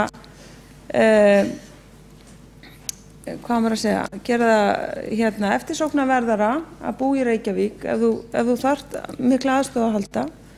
Hins vegar ástandi orðið þannig nú að fólk fær hvergi inni og biðlistar eftir húsnæði, biðlistar eftir félagslegu húsnæði í raun og veru bara endurspeglun á húsnæðismarkaðnum, því að ef það væri þannig að það væri engin skortur á húsnæði, þá gæti fólk, þá hefði það tækifæri til þess að finna sér sjálft íbúð og koma sér fyrir, þó það þyrfti aðstoð félagsmálayfirvalda, allt í lagi, en meðan það ekkert að fá og við fólki blasir ekkert nema örvænting og það að það þurfi bara hreinlega að flytja.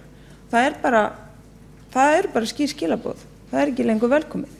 Það hefur ekki tekist að byggja upp það húsnæði sem að menn vonuðu samkvæmt húsnæðisstefnunni, semst ódýrt húsnæði, það hefur bara ekki tekist vegna skortstefnunar og vegna þess að það búið að vera að halda uppi of þröng sýnni mynd. Það hefur verið að vera ríkhalda í þéttingaráformin í stað þess að gera bæði. Nú verður það eflaust þannig að við þurfum bráðum að hefjast handa við að fara að undirbúa næsta aðalskipulag. Og hvað verður þá? Það verður auðvitað nýjar hugmyndir. Við getum ekki ríkhaldið svona í þetta. Við verðum að geta tekist á við sveiflur því það verða sveiflur. Það eiginlega bara svo vitneskja sem að við getum helst dregið. Ég meina við vitum alveg að við munum þurfa að díla við sveiflur og við þyrftum í raun og veru að koma okkur upp kerfi sem gerir okkur fært að gera það hraðar.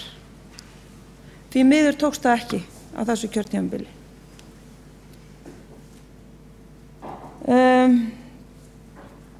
Svo langar mér nú aðeins að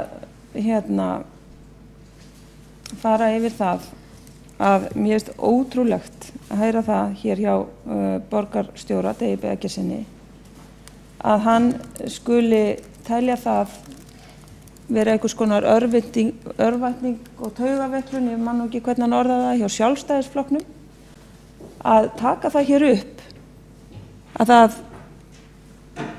sé eiginlega bara, það er bara almenn, ég held að sé almenn upplifun borgara í Reykjavík í dag sem fengu hérna kálfinn, fylgiblað með fréttablaðinu held ég, þar sem bara fólk bara fólk sem er ekki pólitískt, hefur ekkert mikla skoðanir, það bara læðist að þeim svo leiðatilfinning að það séu misnotkun og almannafé að ræða. Þetta sé ekkert nema áróður frá borgarstjóra og meiri hluta borgarstjórnar og það sé vera að misnota almannafé sem að ég tek undir. Ég held að það sé bara augljóst. Og nú hefur borgarstjóri verið að halda fundi reglulegu millibili, allt kjörtímabilið og tekið undir það sal niðri og boðið öllum, sendt út tilkynningar og allt slíkt. Það er bara mjög eðlilegt að við spyrjum kostnaðinn. Það er bara mjög eðlilegt að við spyrjum hvernig þessi ákvörðun var tekin. Það er bara mjög eðlilegt að við fáum að vita hverjir samþykktu þennan gjörning og í hvaða skyni.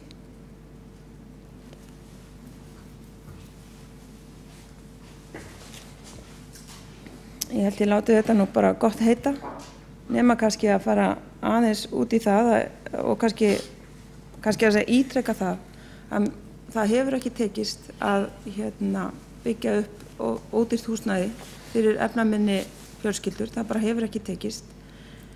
Þrátt fyrir Reykjavíkurborg hafi byggt upp miklu meira félagslegt húsnæði heldur en önnur sveitarfélög, þá hefur Reykjavíkurborg samt sett sér ákveðna stefnu, eða allavega félagsbústaðir, ákveðna fjölgun íbúða á hverju ári og við þá fjölgun hefur ekki verið haldið þetta kjörtímabil og síðasta.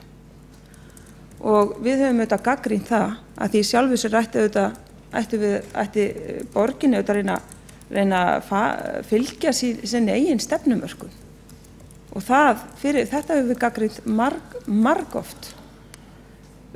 Fram var komið svo með einhverja nýja hugmynd Reykjavíkurhúsin svokölluðu.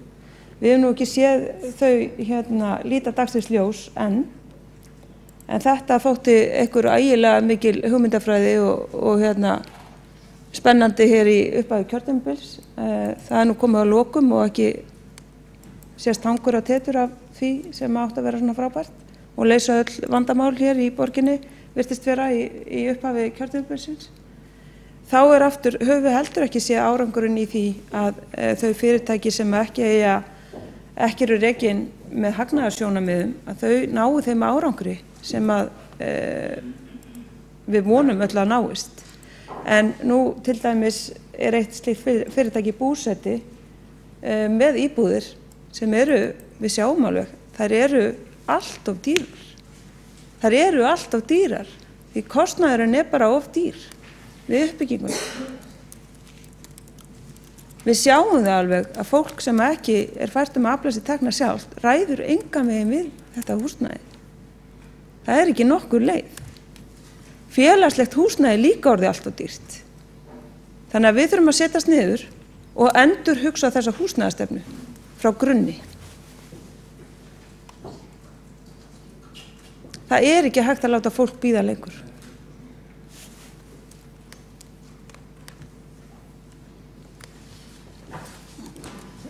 Það var Áslaug María Friðriksdóttir borgarfulltrúi lokið máli sínu og einn borgarfulltrúi hefur óskað eftir því að koma upp í andsvör við ræðu borgarfulltrúans og það er Hjálmar Sveinsson borgarfulltrúi. Já, borgarstjórn og ágæti forseti, borgarfulltrúin Áslaug María Friðriksdóttir reyndar kom inn á það sem ég ætlaði að gera athugasemd við af því að mér fannst það fráleitt að orða hlutina þannig að Reykjavíkurborg væri að hrekja þá sem að væri minni máttar burt úr borginni. Þetta eru þvílíku öfugmæli að maður eiginlega hálf orðlaus og sérstaklega frá ágætri mannesku sem að tilheyrir flokki sem ekki svo sérstaklega ágætur þegar kemur á húsnæðismálum. Þar sem að menn eru svo sannarlega með kalið hjarta gagnvart þeim sem að minnst mega sín. Í nágrannasveitarfélögunum hérna í kringum okkur, eins og borgarstjóri rakti hér ágætlega, þar ekkert að gerast, ekki nokkur skapaður hlutur. Ég veit ekki ef að fólk komið með svo miklar eignir að þá telja það sig að hafa engar skyldur gagnvart samfélaginu lengur, heldur verði einhver aðrir að gera. Ég ætla að gera lítið úr húsnæðisvandanum, hann mikill, sumir eiga í miklum vanda sem að stafar af allskyns ástæðum. Ég rakti það hér áðan að borgin hefur gengið og gengur mjög langt í því að byggja upp húsnæði og félagslegum forsendum. Þessar 1000 íbúðir í sambandi við ASÍ, 1300 stúdentaíbúðir, 450 búsetaréttaríbúðir, álíka mikið fyrir aldraða og fyrir öryrkja og svo framvegis. Það líka verið að leita leiða til þess að hafa íbúðirnar á þéttingarsvæðinu sem fjölbreytilegastar. Það eru 77 íbúðir að rísa mjög hratt við Hverfisgötu, litlar íbúðir sem að mun örugglega henta á þeim sem að hafa minni tekjur, sennilega ekki fjölskyldufólki. Þannig að ég held að þessi húsnæðis áætlun sé mjög góð, henni framfylgt hvern einasta dag. Jú, ég tek undir það, auðvitað hefði maður gjarnan viljað að hlutirnir gengju hraðar fyrir sig, en við erum komin núna af stað í skeið þar sem þeir ganga mjög hratt fyrir sig. Þannig að ég held að það sé mjög stutt í það að sárasti vandinn verði leystur akkúrat hér í Reykjavík. Það Hjálmar Svinsson, borgarfulltrúi, lokið við að veita andsvöruræðu borgarfulltrúans og andsvörum telst lokið. Og næstu tekur til máls Kjartan Magnússon, borgarfulltrúi, í annað sinn.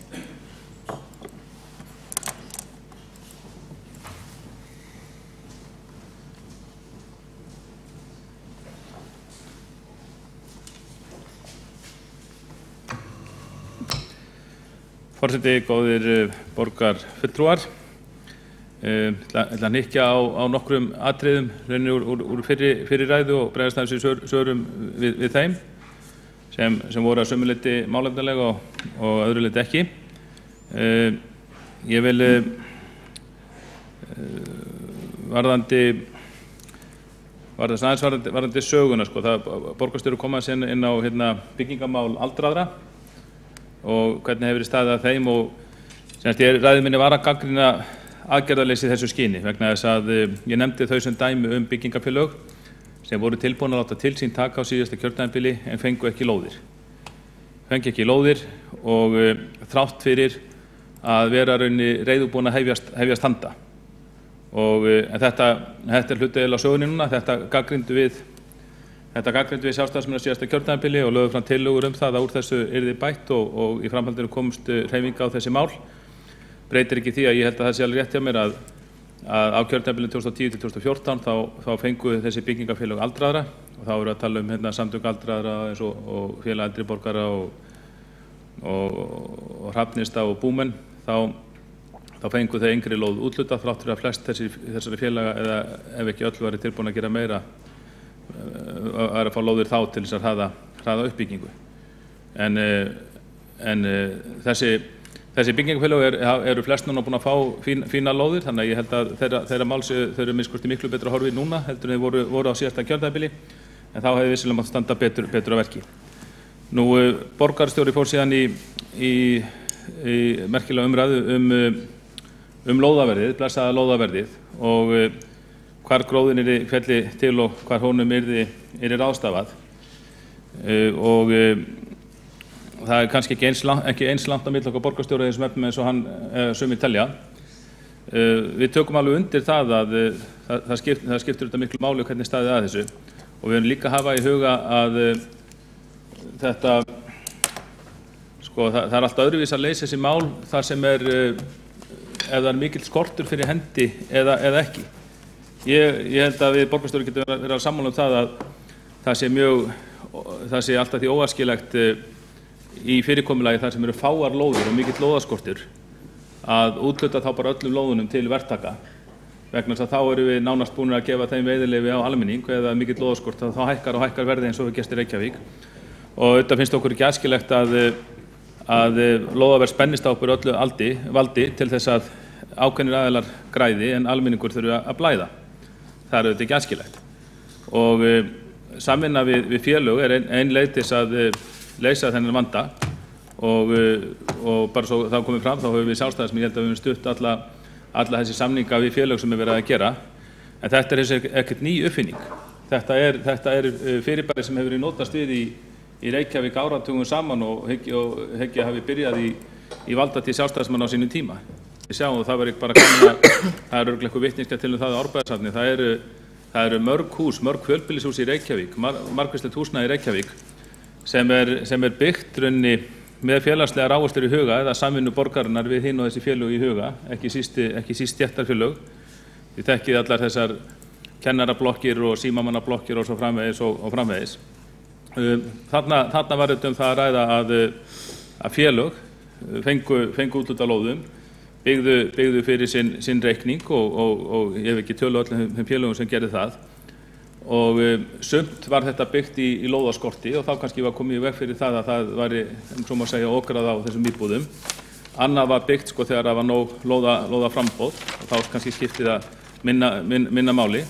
Og þá sprattu félag sem heit Bygging sem þúsundir ungs fólks var í á ákveðnu tímabili þar sem byggði húsnæði og semst markmiðið, þetta félag var ekki hagnaðardrifið svo má segja, markmiðið bara var það að byggja hús fyrir sína félagsmenn og félagsmennir síðan greiddu bara það sem húsnæði kostaði og tókst að mörguleyti mjög vel þó illa færði fyrir því félagi að lokum.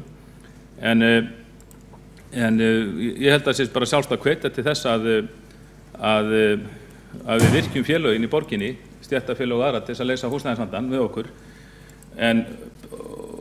Og besta fyrirkomulag er það að það sé nóg framboð á lóðum.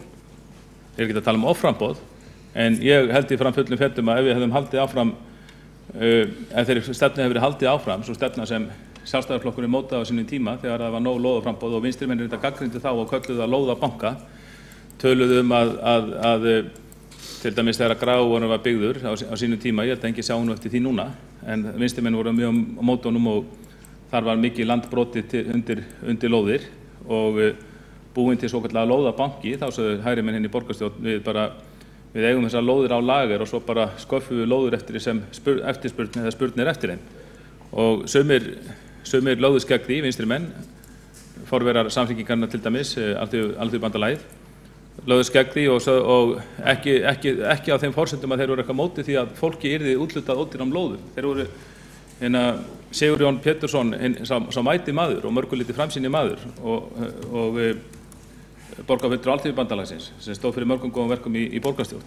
Hann var ekkert á móti því, hann óttaðist bara og Alþýðubandalagsmenn á þessum tíma, þeir óttuðust að þetta væri eitthvað svona offjárfesting vegna þess að þeir horfðu bara kannski til spár byggðastofnunum eða einhverja stofnunum það hvað íbúum til fjölgi í Reykjavík eins og þetta Sjálfstæðismenn gerðu líka á þessum tíma. En allar þessar áætlanir sprungu vegna þess að flutningu fólk til Reykjavík var miklu meiri heldur en nokkur sá fyrir. Þannig að ég er til framfullum fetum að ef að þessari lóðbankastefnu hefur verið fylgt og það hefur bara reynt að skapa framboð á lóðum eftir því sem spurnar eftir þeim, þá væru húsnæðismálin í betra horfi í dag heldur en þið eru.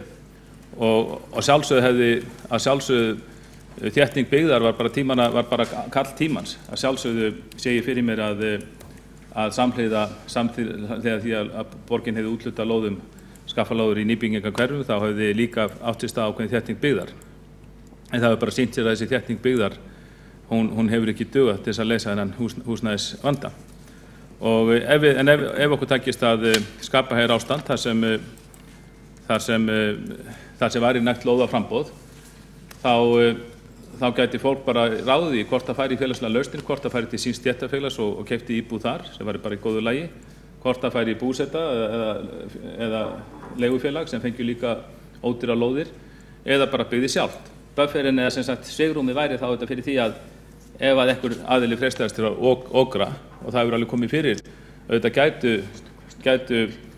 það hefur alveg komið fyrir að non-profit félög hafi orðið ómiklum kostnaði innan sinna vébanda bráð, að ef að mönnum fyndist verði verið orðið hátt á einhvernum stað, ef það verður nægt lóðaframboð þá gæti það færi það bara að byggja sjálft, stofna bara félag eða byggja sjálft, það eru dæmi að fólk byggja það sjálft og þetta allt saman þyrftu verktakar að keppa við og þegar verktakar verða að keppa við svona marga aðila á markaði í ástandi nægs lóðaframboðs þá gætu þeir auðvitað ekki verðlagt lóðurnar eins átt eins og þeir gætu við þær aðstæður að það veri takmarkað lóðaframboð og þeir sætu einir þessum lóðum. Þetta kann að vera flókið en það er í rauninni ekki og maður heyrir stundum raddir að þetta sé ekkert hægt en þetta var hægt því það er ekkert svo langt síðan að það var nægt lóðaframboð í Reykjavík og það bara það voru margir aðilar sem kepptu og lóðir voru ódýrar og húsnæðisverð miklu ódýrar þá heldur en núna. Síðan varðandi upplýsingagjöfina þá verður maður þetta hálf undrandi þegar maður heyrir borgarstjóra fara hér í vörn fyrir þennan kosningabækling auðvitað blandast einhverjum hugur hvað er í gangi. Það sjá allir þegar svona bæklingi er dreift í hvert hús, litbreyttum bæklingi 11 dagar fyrir kosningar áherslu meirihlutans í ákveðnu í því máli sem er helsta mál kosningabaráttunnar, þá skiptir það þetta máli. Það er leiðari hérna á blaðsíðu 2 og 3, það er alveg hægt að takast á ýmsar fullyrðingar í þessu. Þessi texti var að sjálfsögðu ekkert borinn undir minni hlutan, ég veit ekki undir hverja þetta var borið, það minnst kosti ekki pólitíska fulltrúa. Auðvitað hefur það pólitíska áhrif þegar þetta er sinna sent í hús 11 dögum fyrir kosningar. Þessar upplýsingar eru auðvitað tiltaka með einum öðrum hætti. Ég held að það hafi nú verið fjallað öll þessi verkefni í blöðunum og netinu og víðar. Þetta er sett auðvitað stilt upp með ákveðnum hætti rétt fyrir kosningar og það er auðvitað bara stenst ekki þegar menn segja að þetta sé allt óumdeildar staðreyndir sem eru þessu plaggi og bara í því sambandi má nefna þessa mynd af Grafarvogi og Gufunesi og fékk nú ekki svar við því áðan, bara ég er spurða því ég sé hérna á þessari framtíðarmynd, þar sé ég að stór hluti rýmakörðins er bara horfinn og ég veit ekki til þess að það hefur verið samþykkt neins staðar að það hverfi eða íbúar upplýstir það. Það er gaman að fá svar við því. Þá er borgarfulltrúi Kjartan Magnússon lokið máli sínu og borgarfulltrúi Greta Björg Egilsdóttir næst á mælendaskrá.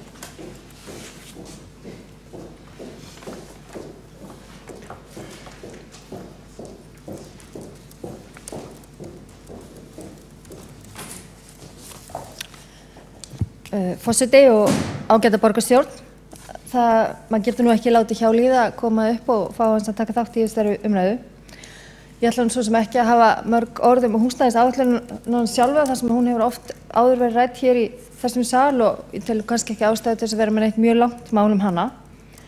En þar sem að borgarfulltrúi Kjartan Magnússon kallaði eftir viðbrögðum fleiri samband við þennan fína bækling sem að var komin lúguna hjá manni í morgun, að þá verð ég að viðurkenna það var líka mín upplifun að þetta væri kosningaráróður þar sem að það er 11 dagar til kosninga og þetta er svona reyndar er þetta þessar glærur hans dag sem hann hefur haldið þegar hann verið að sína þegar hann halda þessa kynningafundi sína, þær eru allar velframsettar og margt af þessu eru staðreyndir og auðvitað er mjög ánægjulegt að það sé að vera að byggjast upp en ef ég segi alls og er fyrir mig þá teki ég fyrst og fremst þennan bækling við Samfylkinguna og Dag en ekki hina flokkana sem er í borgarstjórn þannig að þetta kannski kemur sér ekki eins vel fyrir þau en svona veltið fyrir mér. Allavega að þá er það mín upplifun og ég hef tekið eftir á samfélagsmiðlum í morgun og í dag að það er hjá ansi mörgum borgarbúum líka að þau upplifi það að þetta sé kosningarherferð og ég velti svona vöngum yfir því að hvernig viðbrögðin væri ef að þessu væri öfugt farið, ef að þeir flokkar sem væru hér í minnihluta væri nú búin að gefa út eitthvað svona bækling, ég held að myndi heyrast eitthvað það. Allavega, mér langar að koma inn á líka það sem vorum að tala flugvöllinn og skerjabyggðina, sem betur fyrir þarf ég ekki að koma inn á og reyna að réttlæta mína skoðun á flugvöllinum, ég held að hún er öllum ljós og hefur verið frá upphafi. Enda hef ég aldrei dregið neinn dulur það, en ég get upplýst ykkur það að svo sem hér stendur er formaður Prýðifélagsins Skjaldar sem eru íbúasamtök Skerjafjarðar og það hefur mikið verið rætt á fundum hjá okkur, svo misnóti nú aðstöðu mína, að hverfinu sé haldið svolítið fyrir utan. Íbúar í Skerjafirði eru almennt ekki ánægðir með það sem að gerast í borginni, þar að segja okkur þeir upplifa hverfið þeirra séu svolítið utanveltu. Það er náttúrulega margir sem búa þarna hafa kosið að búa þarna vegna þess að þetta er svolítið sveit í borg. Það er flugvöllurinn aðskilur okkur náttúrulega frá hinum og þú ert yfirleitt ekki að fara inn í hverfið nema þú hafir einhverja ástæðu til þess, og svo náttúrulega þeir sem eru sunnudagsbíltúr sem eru allnokkrir.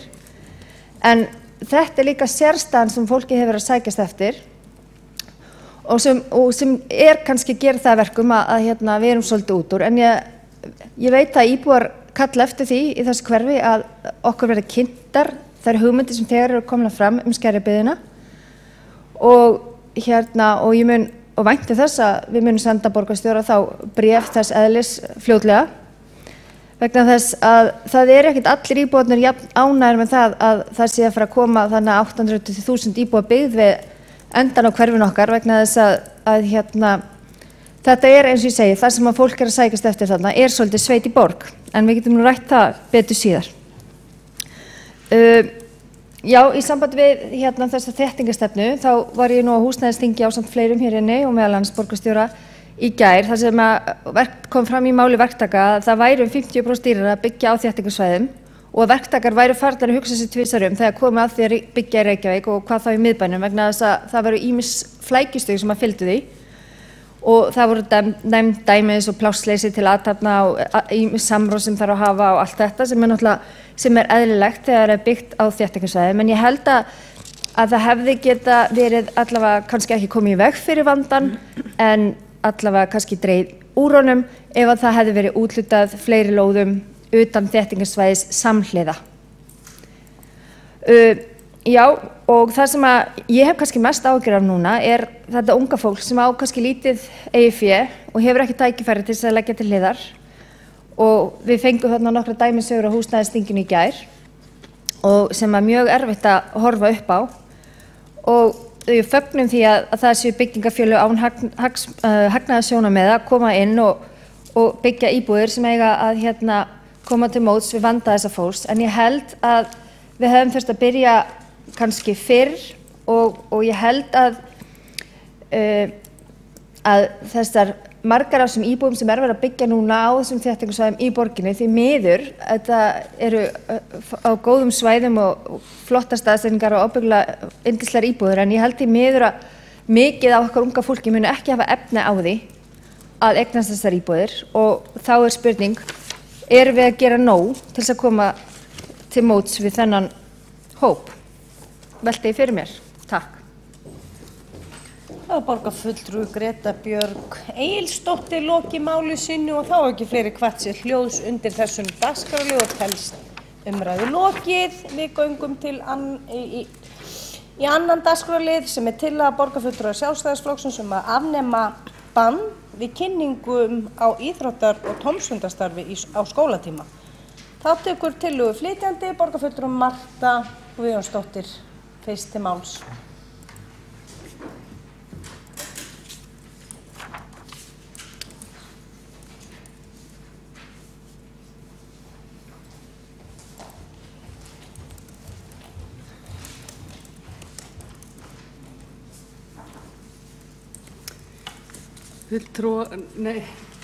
Forseti, góðir borgarfulltrúar. Við leggjum fram þessa tillögu að afnema bann við kynningum og miðstýringu á þessum kynningum í skólum Reykjavíkur. Þessar reglur voru settar á síðasta kjörtímabili og hafa ekki vakið mikla hrifningu bæði foreldra og þeirra sem að vinna að íþrótta- og tómstundastarfi í borginni. Eins og við vitum að þá er frítími stór partur af lífi fólks og það skiptir máli hvernig við verjum honum. Frítímanum getur bæði verið varið á jákvæðan og neikvæðan hátt, þess vegna er mikilvægt að við kennum og hvetjum börn og ungmenni til að nýta frítíman á uppbyggilegan hátt, sem hefur jákvæð áhrif á þroska þeirra og líðan. Íþrótta- og æskulýðsstarf hefur mikið forvarnargildi sem stuðlar að heilbrigðum lífsstíl og dregur úr áhættuhegðun.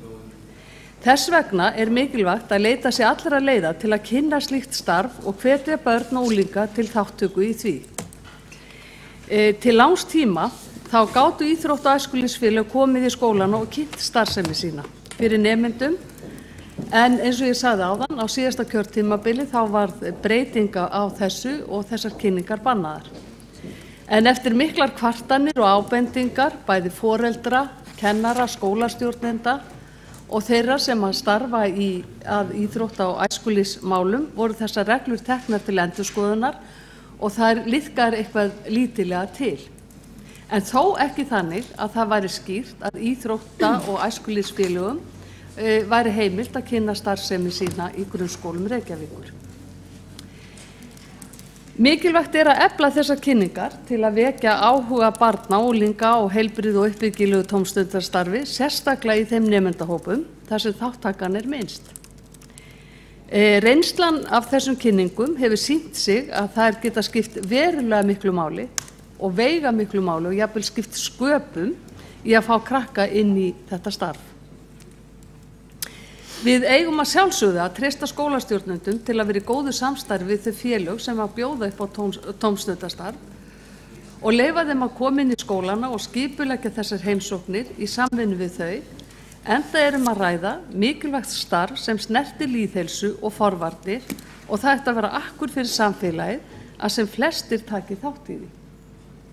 Eins og við töluðum hérna á síðasta borgarstjórnarfundi þegar að frístundastefnan var samþykkt, að þá vantaði þennan þátt inn í að ræða þetta, að ræða hvort að við ættum ekki aðeins að fara að hugsa á sveigjanlegri hátt og leyfa þessar kynningar og nýjinn í skólana, en það var ekki samstaða það og þess vegna ákvað ég að koma með þessa tillögu núna í dag, þannig að hún fengi sérstaka umfjöllun og ég vona að hún fái hér málefnilega umfjöllun og verði á jákvæðum nótum.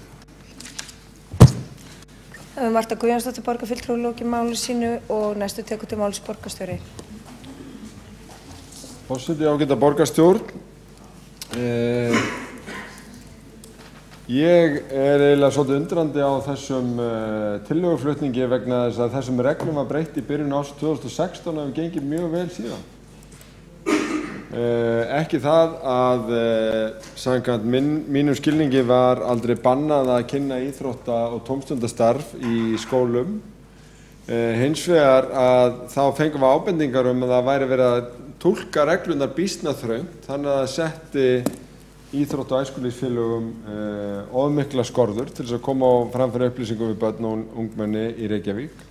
Þess vegna var farið í það að breyta þessum reglum og nýja reglur samþykktar í skóla- og frístundaráði 24. febrúar 2016 og í borgarráði 3. mars 2016. Þær tóku gildi 15. apríl 2016 og ég hef átt fundi með forsvarsmönnum fjölmargra sem hafa vottað það að þetta gengur bara prýðilega og býsna vel og það víða búið að vera mikla kynningar einmitt núna í upphafi þessa vetrar á alls konar íþróttastarfi. Það sem kemur sérstaklega óvart í þessu að ég hélt að virðulegu borgarfulltrúi Marta Guðjónsdóttir væri með í skóla- og frístundaráði og hefði verið viðstödd þessa umfjöllun. Þannig að mér finnst þetta koma eiginlega úr mjög óvæntri, ef ég segi ekki hörðustu átt. En við skulum bara taka því öllu saman mjög vel. Reglurnar sem heita reglur kynningar, auglýsingar og gjafir í skóla- og frístundastarfi Reykjavíkurborgar höfðu að leiðarljósi eftirfarandi úr barnasáttmálanum. Með leyfi forseta, börn skulu hafa aðgang að innlendum og erlendum upplýsingum og öðru efni sem stuðlar að alhliða þroska þeirra og sem þau njóta félagslega og menningarlega. Aðildarríkjum bera jafnframt skyldu til að vernda börn fyrir efni sem skaða getur velferð þeirra, tilvitnun lýkur. Það var líka horft til leiðbeininga neytendavernd barna og aðalnámskrá grunnskóla, aðalnámskrá leikskóla og starfskrá frístundamiðstöðva. Gildissviðið segir að markmið reglunnar sé að vernda börn gegn auglýsingum og markaðssókn án þess að takmarka að foreldrar og börn hafi aðgang að upplýsingum æskulýðs, íþrótta- og tómstundastarfsemi sem stuðlar að alhliða þroska og velferð barna og án þess að banna börn fá að afhenda hluti samkvæmt ákvörðun stjórnanda og notaðir eru við fræðslu og forvarnir í starfseminni.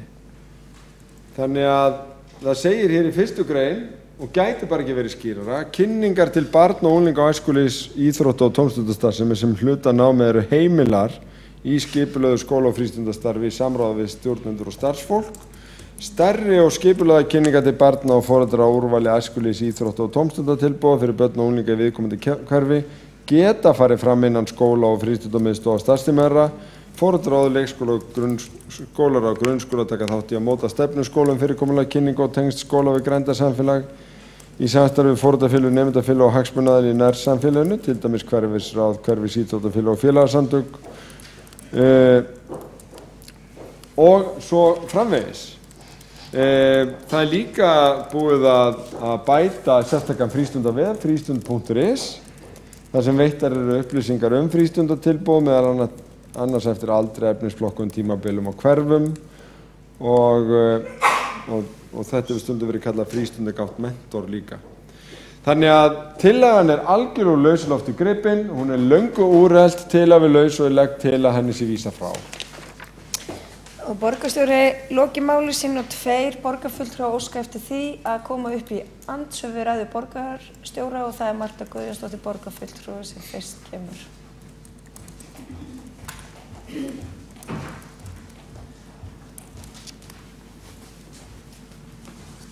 Forseti, góðu borgarfulltrúar, ég vildi að veruleikinn væri þannig eins og borgarstjóri lýsir, að þetta sé bara ekkert mál, að íþrótta- og æskulýðsfélög geti komið inn í skólana og kynnt starfsemi sína.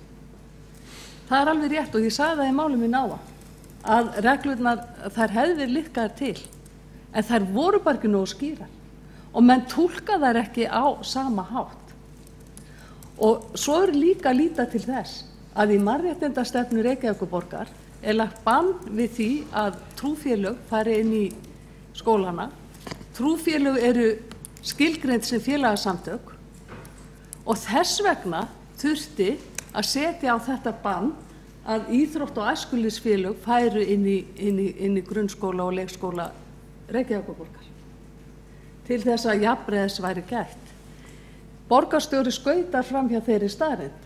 Þess vegna var reynt að sveigja reglurnar einhvern veginn þannig að þetta kynningarnar fær fram eftir að skóla lyki og svo framvegis.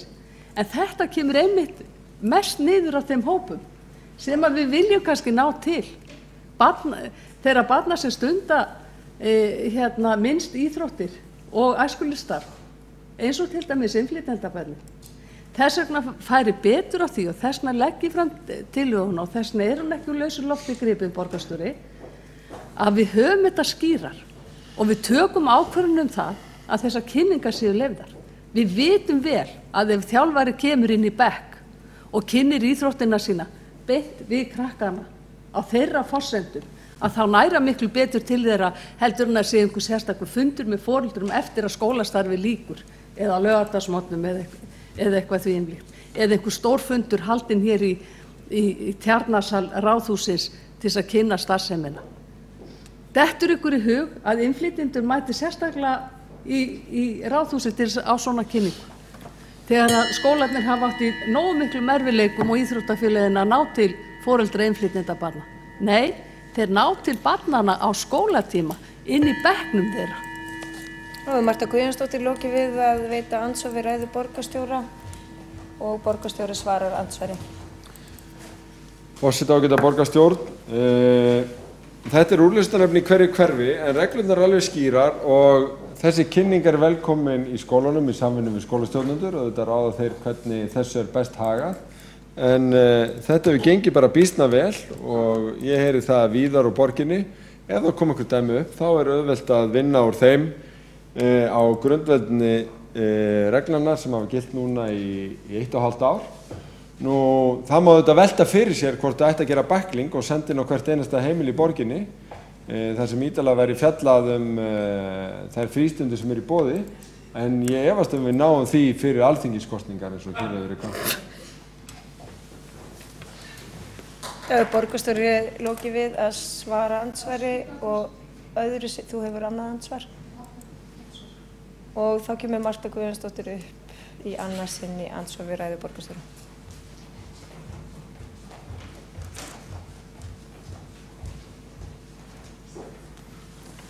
Mér finnst grátlegt, forseti góðu borgarfulltrúar, mér finnst grátlegt að hlusta á útúrsnúning borgarstjórans í þessum efnum.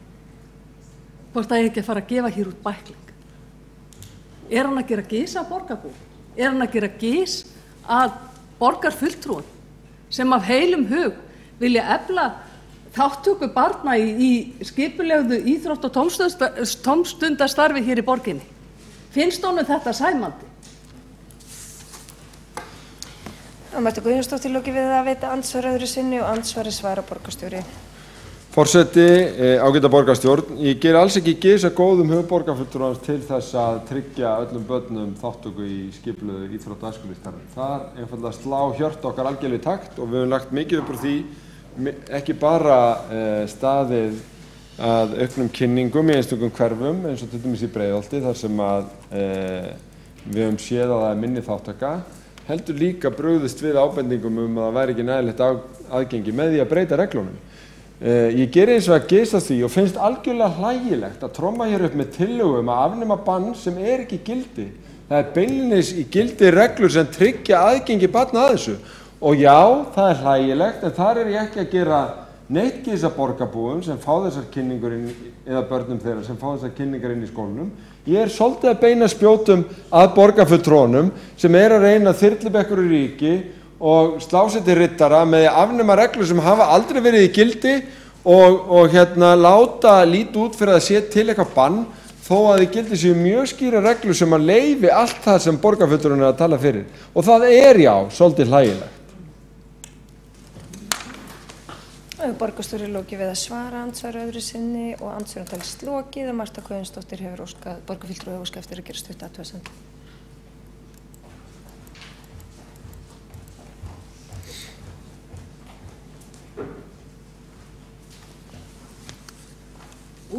Forseti góði borgarfulltrúar, úr því að borgarstjórinn telur að þessa reglu sé í gildi. Hvað stendur þá í veginu fyrir því að samþykkja þessa tillögu hér? Það get ég ómögulega skilið, vegna þess að hún er skýr. Við erum að tala um að afnema bann. Það er bann við þessu.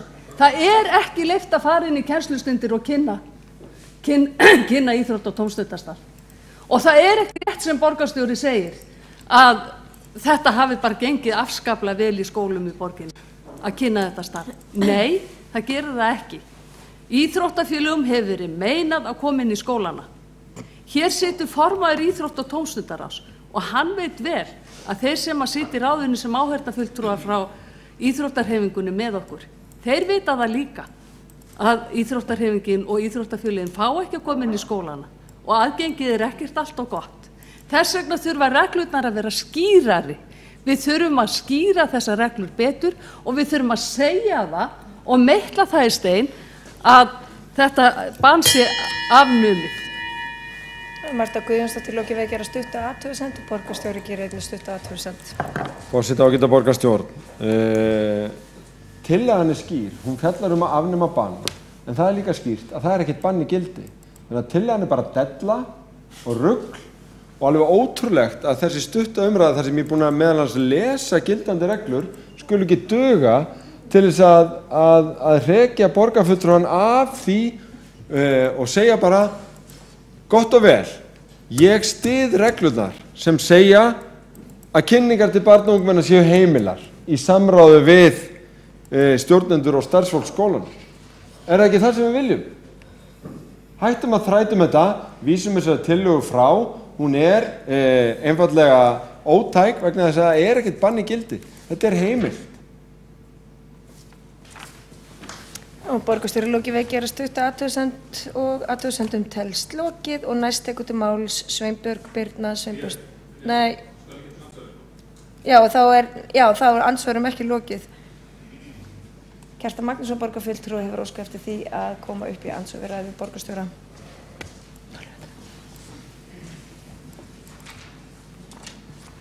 Já, forseti góður, andsvörin er bara rétt að byrja, sko. Nei, en ég er komin upp að ætla bara að taka undir með Mörtu Guðjónsdóttur borgarfulltrúa. Kannski er ykkur misskilningur í gangi. Þetta er nefnilega ekki alveg nógu skýrt. Borgarstjóri sagði hér áðan að þetta snerist að afnema reglu sem aldrei hefði verið í gildi.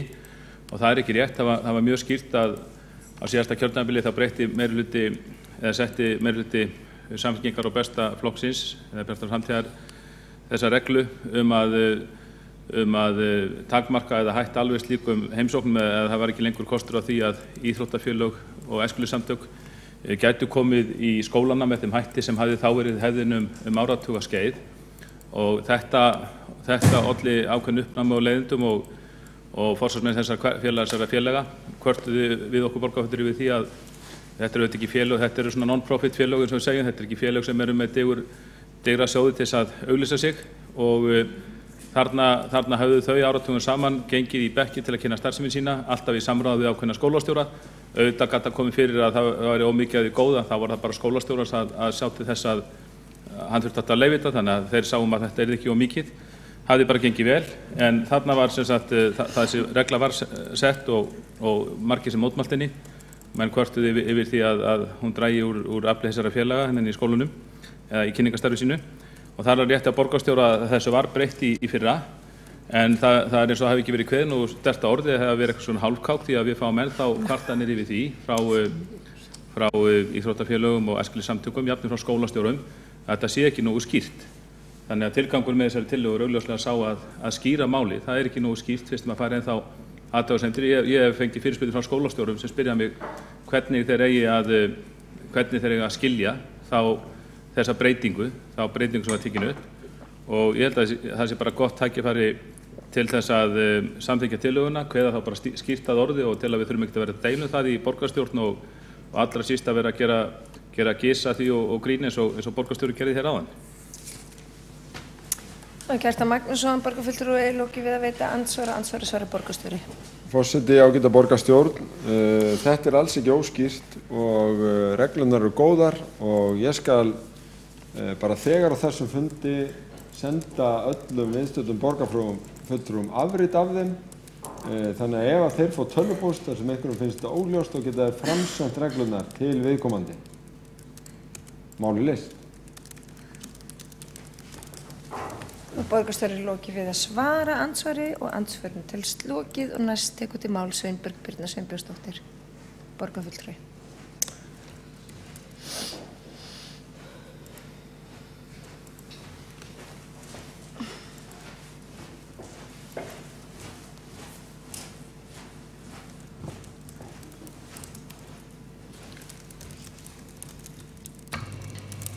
Forseti, borgarstjóri og ágæta borgarstjórn.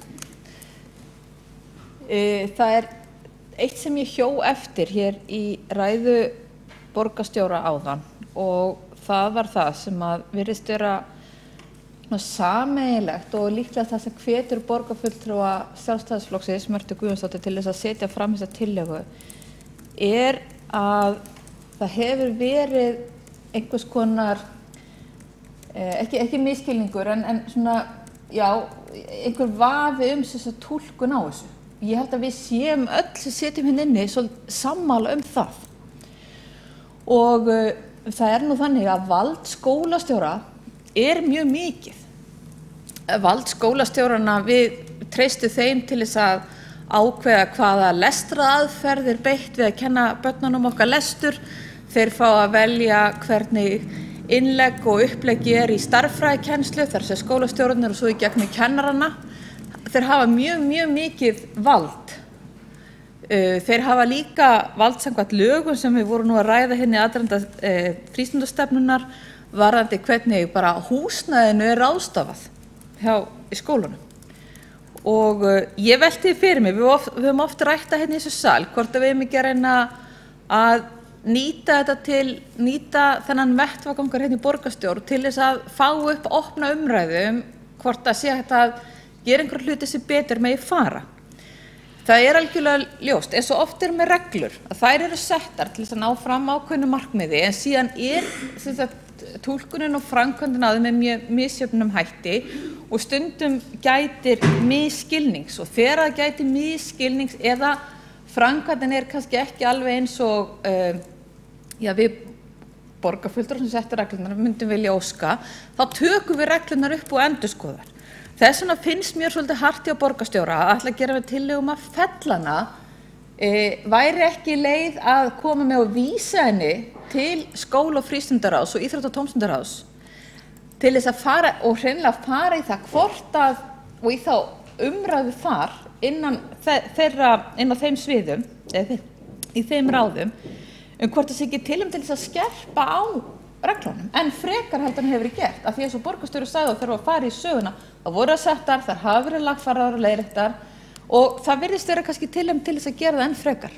Þannig að mér miður að sláta út á borðinu, umræðan algjörlega þörf þetta, reglurnar eru skýrar en að einhverju leyti að þá virðast þær fara rangt ofan í leikstjórnendur og leikendur eftir þeim. Þannig að ég bið borgarstjórum að endurskoða afstöðu sína að vísinu frá og koma fram með breytta málsmeðferðartillögu til þess að þá taka það frekar á því innan þeirra raða sem ég hef nefnt hér. Takk fyrir. Sveinbjörg Birna Sveinbjörnsdóttir, borgarfulltrúi lóki máli sínu og næst tekur til máls Eva Einarsdóttir, borgarfulltrúi.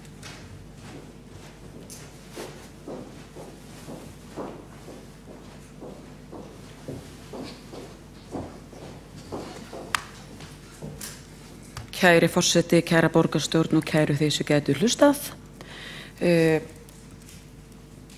Ágætis umræða, en við erum búin að fara í hana svo sem ansi oft. Borgarstjóri fór bara ansi vel og er rauninni stæla öllu því sem ég ætla að segja, en það er allt í lagi því við erum bara yfirleitt frekar sammála. Þannig að ég ætla bara rétt svona hvað skal ég að reyna að bæta inn í því sem ég myndi vilja bæta inn í. Nú eins og borgarfulltrúi Sveinbjörg Birna Sveinbjörnsdóttir var að koma inn á að þá vil ég bara fyrst segja það strax að ég tel algjörlega ekki ástæðu til að fara að ræða þessi mál og beina þeim aftur inn í SFS og ITR þar sem ég sitt. Ég veit ekki betur en að máli hafi verið til umræðu núna á síðasta fundi þar, þannig að í rauninni kannski ekki þetta komast mikið lengra en það.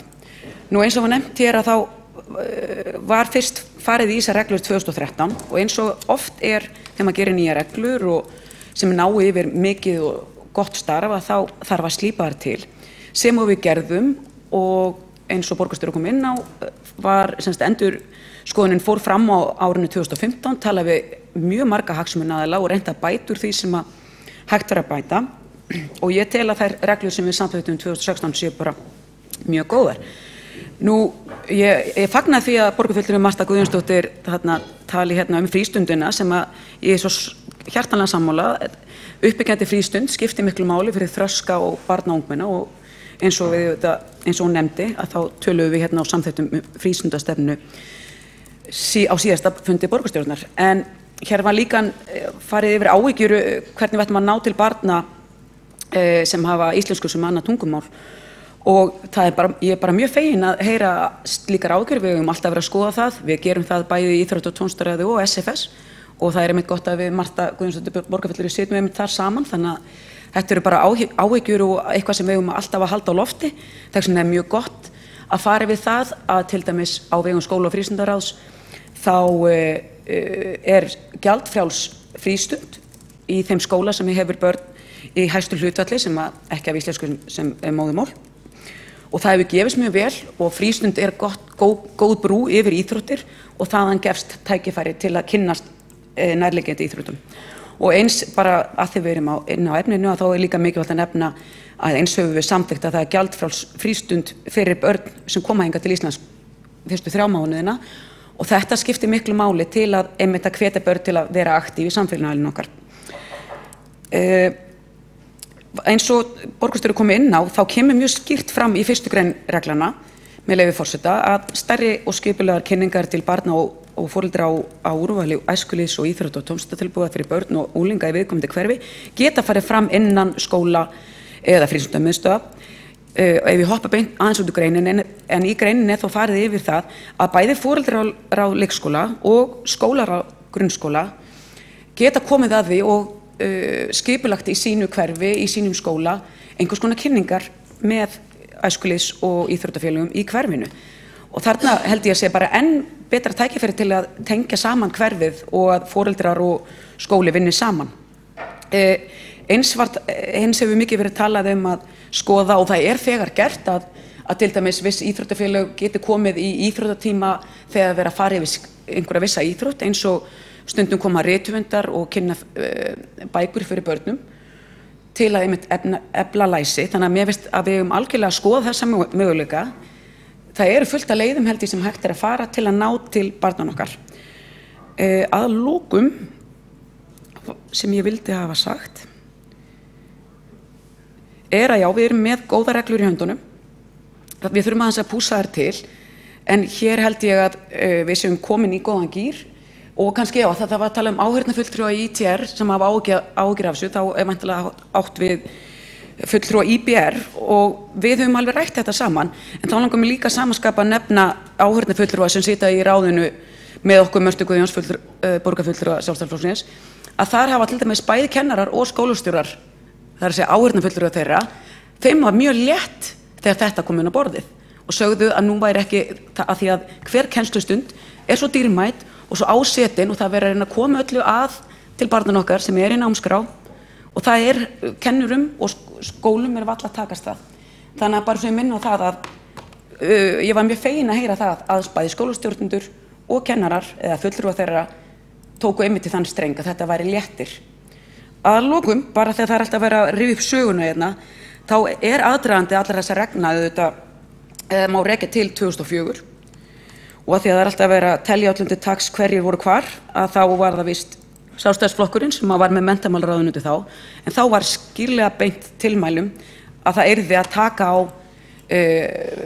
því ónæði eða það væri sótt mikið í grunnskólanemendur og þess vegna ættu sveitarfélög og aðrir að setja sér reglur þetta. En takk. Eva Einarsdóttir borgarfulltrúi loki máli sínu, einn borgarfulltrúi hefur óskað eftir því að koma upp í andsvar við ræðu borgarfulltrúans og það er Sveinbjörg Birna Sveinbjörnsdóttir borgarfulltrúi.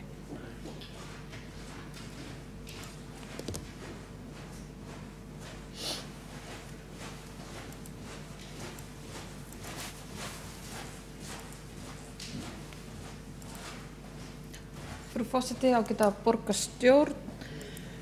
Ég vil þakka borgarfulltrúa Eva Einarsdóttur fyrir að koma hér upp. Ég veit að hún er mjög vel að sér í þessum frístundastefnum öllum saman. Það sem ég hjá eftir var hérna það sem hún var að tala að það væri áframhaldandi frístund fyrir nemendur sem er að koma til Íslands með annað tungumál heldur en íslensku. Þetta var samþykkt í skóla- og frístundasviði núna 23. ágúst held ég. Þetta var komin í borgarráð á síðasta skólaári.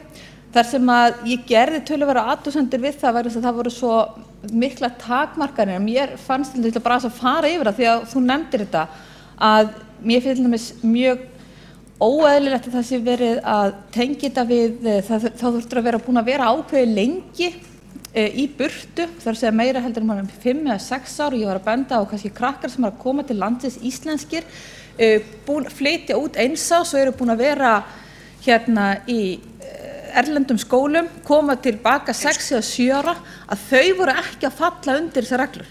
Nú sá ég bara ekki fylgisgögnin inn á skóla- og frístundasviði til þess að geta tjáð mig það hvort að þessi breyting hafi átt sér stað, en vænti þess að væri mjög gott að fá svar við því. Takk fyrir. Það er Sveinbjörg Birna Sveinbjörnsdóttir, lokið við að veita andsvar við ræðu borgarfulltrúans og borgarfulltrúinn svarar andsvari. Kæra borgarstjóri, takk fyrir spurninguna. Það er þannig að börn íslenska uppruna og hafa búið erlendis að þeim gefst einnig þessi kostur gjaldfrjáls frístund fyrstu 3 mánuðina. Bara takk fyrir spurninguna og það var auðvitað umræða þetta, en já, þetta er bara líka fyrir íslensk börn og brú til að tengja það betur í samfélagið. Það er Eva Einarsdóttir borgarfulltrúi lokið við að svara andsvarinu telst lokið og einnig þessari umræðu. Við þurfum að ganga til atkvæða tillöguna. Biðja borgarfulltrúa að ganga inn í salinn til þess að greiða atkvæði. Hér hefur komið fram frávísunartillaga tillögu borgarfulltrúa Sjálfstæðisflokksins að afnema bann við kynningum og íþrótta- og tómstundastarfi á skólatíma. Þau ykkar sem að styðji frávísunartillöguna gefi merki. Þau ykkar sem á móti kunnið að vera gefi merki. Frávísunartillagan er samþykkt með 9 greiddum atkvæðum og 5 greiða atkvæði gegn og 1 fulltrúi situr hjá fulltrúi Framsóknar og Flugvallarvinna. Þá göngum við til Þriðja liður á dagskrá sem er fundargerð borgarráðs frá 5. október og fundargerð borgarráðs frá 12. október og einn borgarfulltrúi hefur hvatt sér hljóðs undir þeim lið og það er Sveinbjörg Birna Sveinbjörnsdóttir borgarfulltrúi.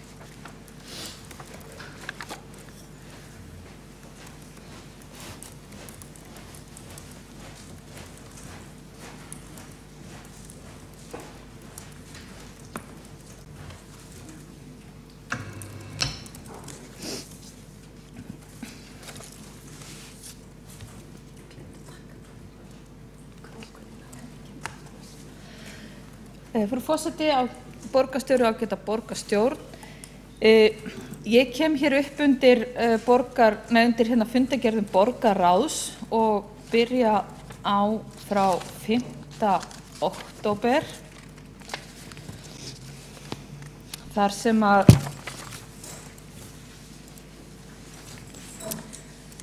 sem undir lið 27.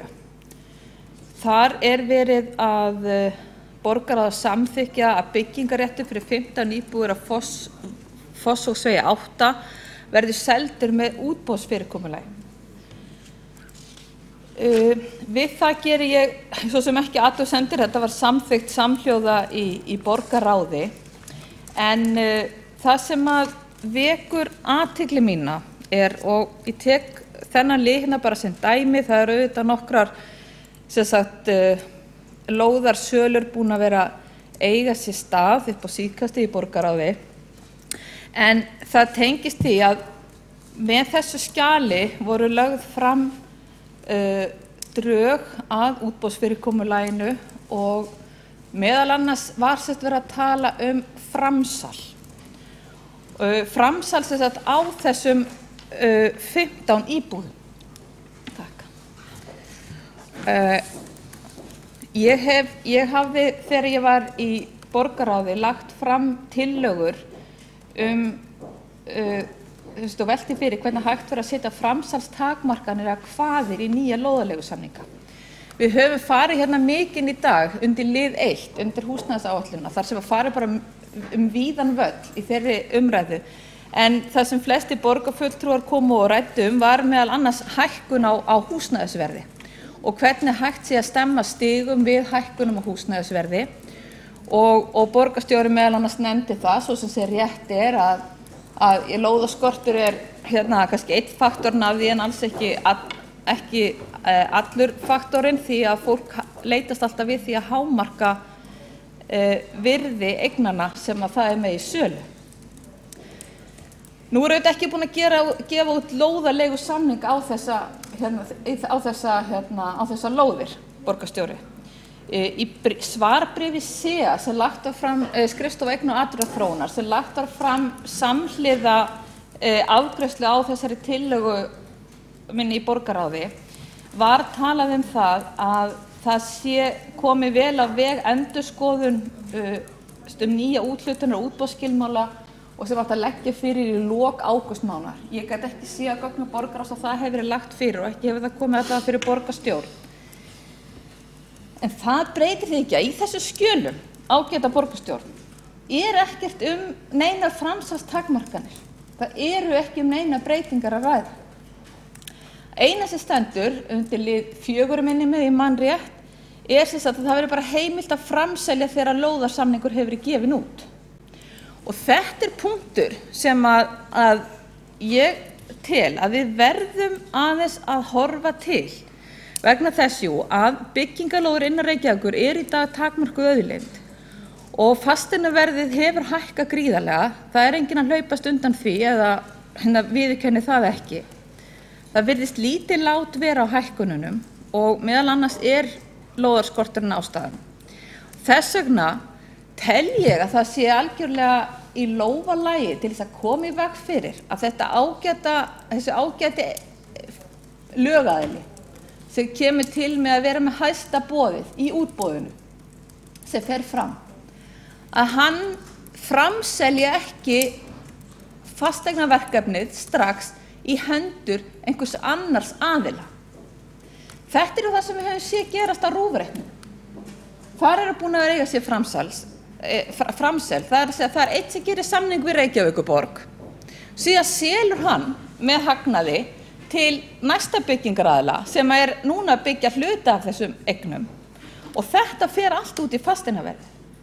Við getum sett okkur í lófalagið að gera það að segja sá aðili sem fær eignina samkvæmt útboði hjá okkur og við gerum lóðarleigu samning við að honum sé ekki heimilt að selja þetta fyrir ná markaði, fyrir þetta sé komið beint til neytenda.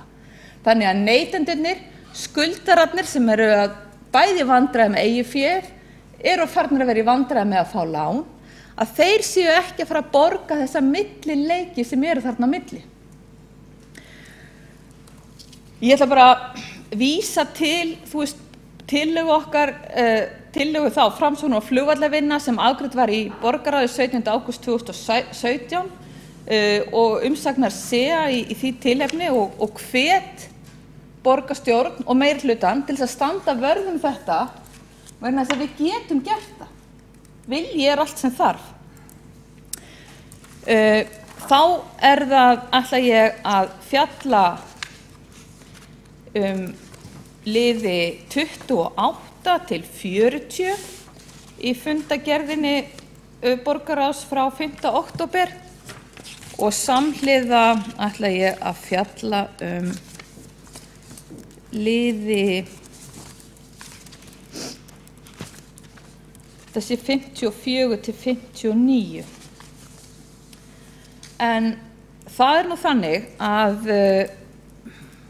á fundi borgarráðs 31. ágúst síðastliðinn var samþykkt að fela skrifstofu eigna- og atvinnuþróunar að leita tímabundinna lausna til lausna til þess að leysa þennan húsnæðisvanda sem á félagslegu húsnæði. Og þetta var í samræmi við samþykkt velferðarráðs og húsnæðisáætlunar borgarinnar sem við erum reyndar búin að eyða hérna miklum tíma í að fjalla í dag. Nú á fundi borgarráðs 24. ágúst síðastliðinn þá komu fram áhyggjur mínar að þessi aðferðafræði sem væri verið að fara eftir sem tillagan gerir ráð fyrir varðandi tímabundnu úrræði myndi leiða til enn frekari hækkana á fasteignamarkaði og leigu þar sem að samkeppni myndi aukast það takmarkað húsnæði sem fyrir í borginni. Það lá fyrir umsókn fjármálaskrifstofu málið í borgarráði í ágúst þar sem að sagt að þetta væri talið að þetta væri ekki líklegt til hækkana hvorki á fasteigna né leigumarkaði og það rökstudd með það að sé að ræða óhefðbundnar lausnir. Ég spyr borgarfulltrúa hvort að þið teljið það raunverulega að þetta séu óhefðbundnar lausnir að Reykjavíkurborg sé að fara inn á fasteignamarkað með mikilli skortstöðu að kaupa allar þessar íbúðir á markaðsverði. Ég nokkuð viss það að þið hafi ekki skoðað fermetraverði á þessum eignum, þið hafi ekki skoðað hversu stór hluti af eignum þetta eru innan bæði austan og vestan Elliðaár. Ég ítreka því þessar áhyggjur mínar sem ég viðraði í borgarráði í lok ágúst það að þetta hafi áhrif. Og þessi sorglega að ekkert af þessu einhverja óhefðbundnar leiðir. Því við áttum mikla umræðu það hvernig við getum farið í svona hugmyndavinnu, hvað var þetta að gera öðruvísi? Einmitt til þess að vera ekki að taka íbúðirnar af fólkinu sem að reyna að kaupa þær. Það eru ekki margar eignir til sölu í Reykjavík.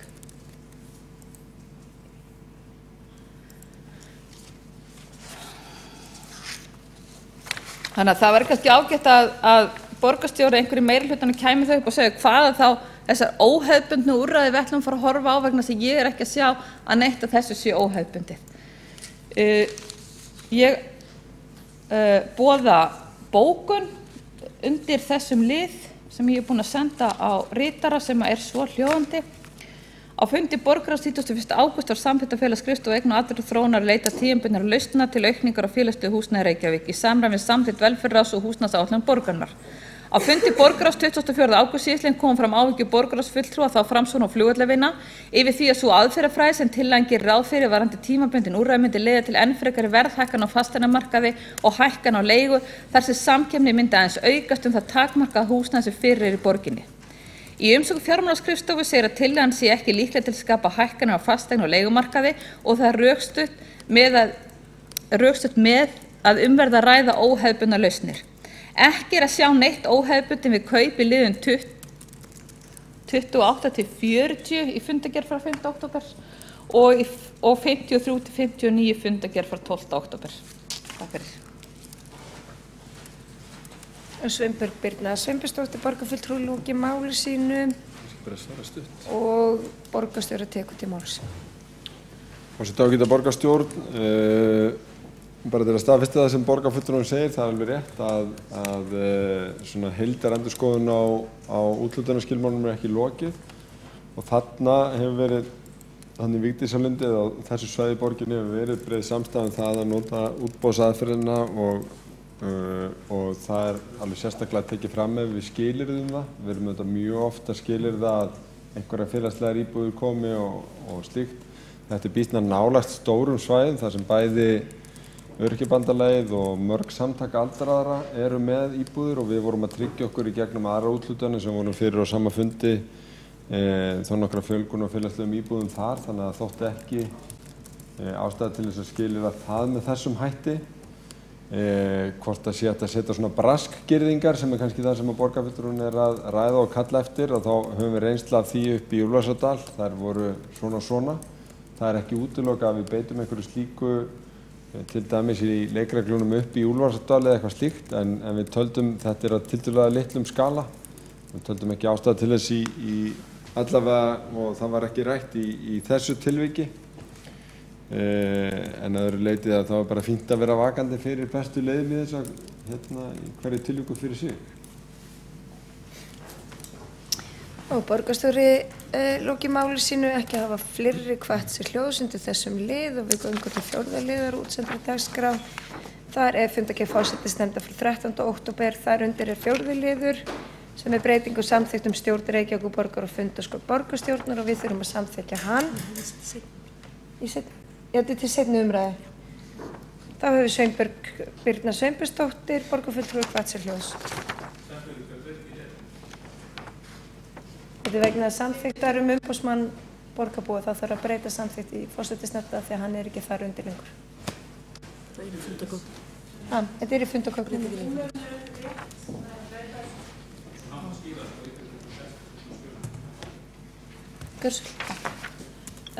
Frú forseti, borgarstjóri og borgarstjórn. Ég ætlaði bara aðeins að fara undir ræða varðandi þessar breytingar. Við náttúrulega erum að gera þær út af því að við erum að færa embætti umboðsmanns borgarbúa frá forsætisnefnd og til stjórnskipunar- og lýðræðisráðs. Ég kom upp í löngu máli á síðasta fundi þegar var verið að ræða breytingarnar á regluverki stjórnskipunar- og lýðræðisráðs sem ég samþykkti ekki, meðal annars með því að ég taldi að þetta þyrfti að vera búið að gera þessar breytingar. Ég kalla aftur á móti eftir skýringum á því sem að ég nefndi síðast sem að er raunverulega 4. liður sem að 4. liður 50. greinar sem að segir að fjallar álitamál varðandi málsmeðferð stjórnsýslu og stjórnkerfi Reykjavíkurborgar sem að til henni er vísað. Mér finnst þetta enn vera ganga í berhögg við nýsamþykktar reglur stjórnkerfis og lýðræðisráðs það hvaða hlutverk sem sagt þeir hafa og skarast þarna við hlutverk þá forsætisnefndar. Það er aldrei gott þegar verður skörun á milli ekki embætta heldur ráða borgarinnar þar sem það varðandi verksvið og ábyrgð. Ég sakna þess reyndar að formaður stjórnskipunar- og lýðræðisráðs sé ekki hérna. Hann fór aðeins í þetta síðast en af því að þetta er til umfjöllunar nú að þá held ég að það þurfi að skerpa á því svo að það verði ekki árekstrar. Hvorki málefnalegir árekstrar þegar er verið að fjalla sem sagt málsmeðferð í stjórnsýslu og stjórnkerfi Reykjavíkurborgar. Þannig að svona vonandi getur eitthvað komið hérna upp og útskýrt það sem með þessar reglur á hreinu. Takk fyrir.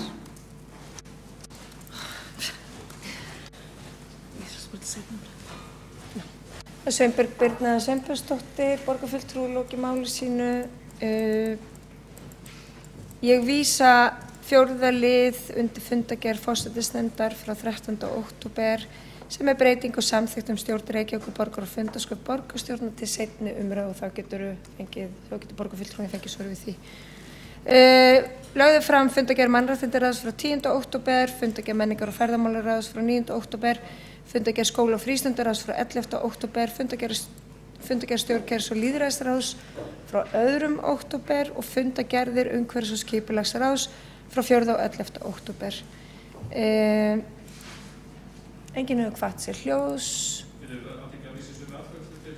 Nei, ég vísi þessu bara til seinni umræðu. Við greiðum síðan atkvæði, afsakið þennan rugling. Það þarf að ræða þetta á 2 fundum, svo greitt atkvæði. Nei, ég vísa þessu til seinni umræðu. Ég þarf ekki atkvæðagreiðslu til þess. Fundarsköp, Kjartan Magnússon, borgarfulltrúi kemur undir fundarsköpum.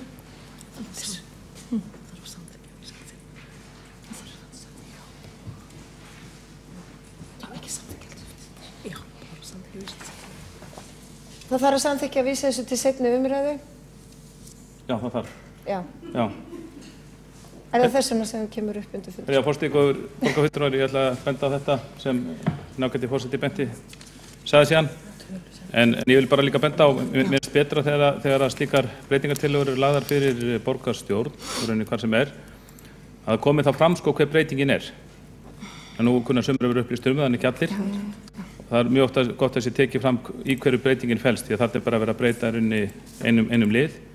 En svo sýnist mér þetta skjal vera svolítið gallað, því að það er röngur númeraröðun sem þetta á þeirri breytingu sem er lagt til að verði samþykkt. Þannig ég held að það sé rétt að leiðrétta það undir lagt fyrir. Já, þetta er alveg hárrétt hjá borgarfulltrúanum. Forseti biðst afsökunar á ruglingnum. Tölusetningi verður lagfærð á milli funda. Við þurfum að ganga til atkvæðum að vísa þessu til seinni umræðu. Það er alveg hárrétt, þannig að ég geri það. Það er eitthvað sem samþykkið að vísa þessu til seinni umræðu. Já, eitthvað sem er á móti því að vísa þessu til seinni umræðu.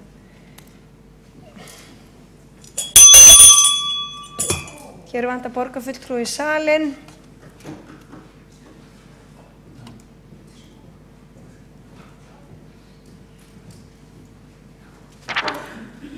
Þau eitthvað sem að samþykkja að vísa þessu til seinni umræðu gefa merki.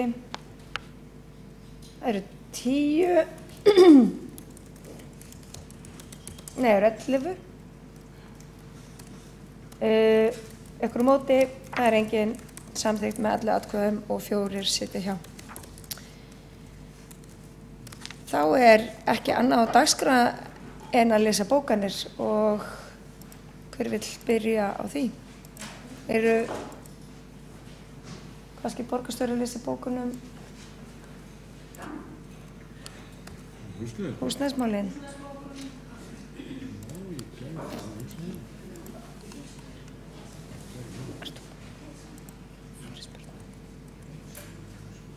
Þú hefur ekki komið. Fyrirspurnir. Er það afgreitt? Það er ekki sjálfur. Ég meina. Já. Það eru lagðar fram bara núna. Já. Forseti, hér er bókun undir húsnæðisliðnum. Hryggjarstykki í húsnæðisstefnu borgarinnar er samvinna með traust leig- og búseturéttarfélög sem rekin eru án hagnaðarsjónarmiða. Staðfest áform uppbyggingu íbúða í samstarfi við þessu félagi er rúmlega 4.000 íbúðir, það er rúmlega 1 Mosfellsbær. Hluti þeirri risin eða í byggingu en unnið er hörðum höndum að koma afgangnum sem fyrst til framkvæmda. Alls munu 1000 íbúðir af þessu tagi rísi samstarfi við verkalýðshreyfinguna, 1340 námsmannaíbúðir í samvinnu við stúdenta, 450 búseturéttaríbúðir, 450 íbúðir fyrir eldri borgara, 105 hjúkrunarrými og yfir 100 sértæk búsetuúrræði og loks yfir 650 félagslegar íbúðir á vegum borgarinnar. Ef önnur sveitarfélög á höfuðborgarsvæðinu myndu taka á húsnæðismálum af sama krafti og Reykjavíkurborg, þá myndi húsnæðisvandinn á höfuðborgarsvæðinu heyra sögunni til og mun styttri tími en ella. Önnur sveitarfélög geta þeir ekki haldið áfram að skila auðu í uppbyggingu félagslegra íbúða og annarra íbúða sem munu skila sér í heilbrigðari leigu- og húsnæðismarkaði.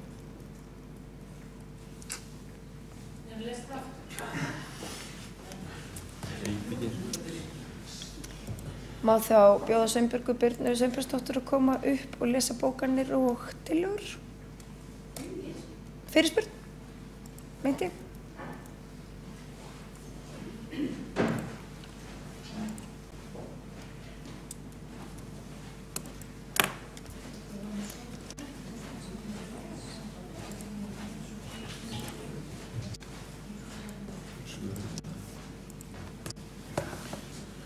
Frú forseti, borgarstjóri og borgarstjórn, ég hef búin að lesa upp bókunina undir fundargerð borgarráðs. Ég er að leggja fram svohljóðandi fyrirspurn. Nú er Reykjavíkurborg annaðhvort að kaupa sjálf fasteignir að leigja á frjálsum markaði til þess að minnka biðlista eftir félagslegu húsnæði, en sá listi hefur aldrei verið eins langur. Óskar eftir sundurlegum upplýsingum hversu lengi þeirra aðilar sem fengi hafa úthlutaðir íbúð húsnæðisúrræði á þessu ári, árunum 2016 og 2015, hafa verið á biðlista eftir félagslegu húsnæði hjá Reykjavíkurborg. Þá óskast jafnframt að laða sér fram upplýsingar hvort sé að ræða einstakling eða fjölskyldur. Og Sveinbjörg Birna Sveinbjörnsdóttir lagt fram fyrirspurn og þá tekur Greta Björg Egilsdóttir til máls og lesur bókanir fyrir Framsóknarflugvellinni. Forseti borgarstjórn lesu upp bókun Framsóknarflugvellinna undir lið 1. Þannig að bara lest í símanum eins og ég get ekki tekið tölvuna mínu samband, þannig að ég verð alveg að rýna í þetta. Framsóknarflugvellinir telja algjörlega óviðunandi að meirihlutin í borginni, það er Samfylkingin, Vinstri græn, Píratar og Björt framtíð sem áttu að þátt í að skapa mikinn húsnæðisvanda í borginni með einstrengingslegri þéttingarstefnu sinni, misnóandi aðstöðu sína, korti fyrir kosningar og dreifi auglýsingabæklingu glærusýninga borgarstjóra. Það væri nú eitthvað sagt ef aðra flokkar myndu nota peninga borgarbúa í slíkar sjálfsháttera kosningaauglýsingar. Það var Greta Björg Egilsdóttir, lokið við að gera grein fyrir bókunum Framsóknarflugvellinna og Marta Guðjónsdóttir ætlar að lesa bókun fyrir Sjálfstæðisflokkinn undir öðrum lið.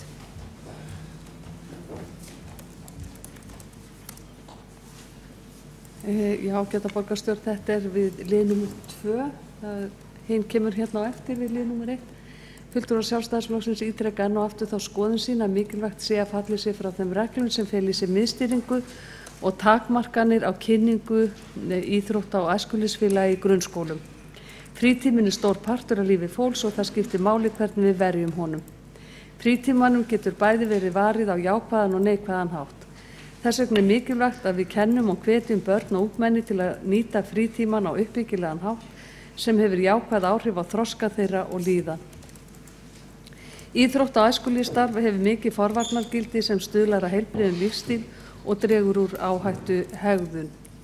Mikilvægt er því að efla þessar kynningar til að vekja áhuga barna og unglinga á því íþrótta- og tómstundastarfi sem í boði er og ekki síst í þeim nemendahópum þar sem þátttakan er minnst. Það hefur sýnt sig í gegnum tíðina að kynningarstarfi í skólunum og þessu starfi hefur skilað góðum árangri. Marta Guðjónsdóttir, lokið við að gera grein fyrir bókun Sjálfstæðisflokksins undir öðrum lið. Smá gagnbókun hérna.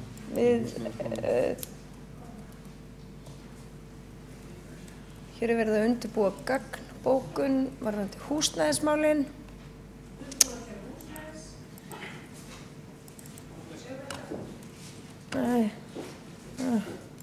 Við ætlum að gagnbóka í húsnæðis.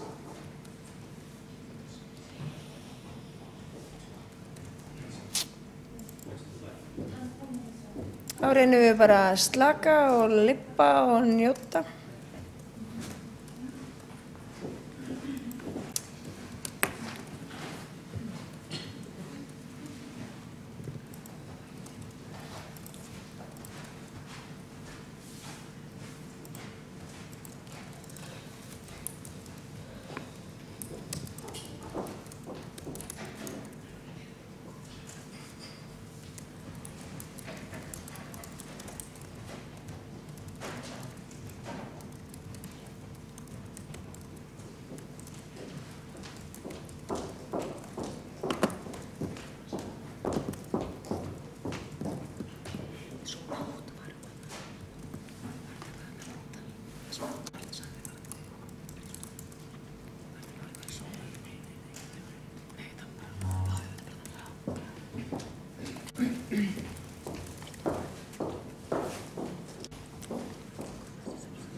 beða borgarfulltrúum að senda bókanir.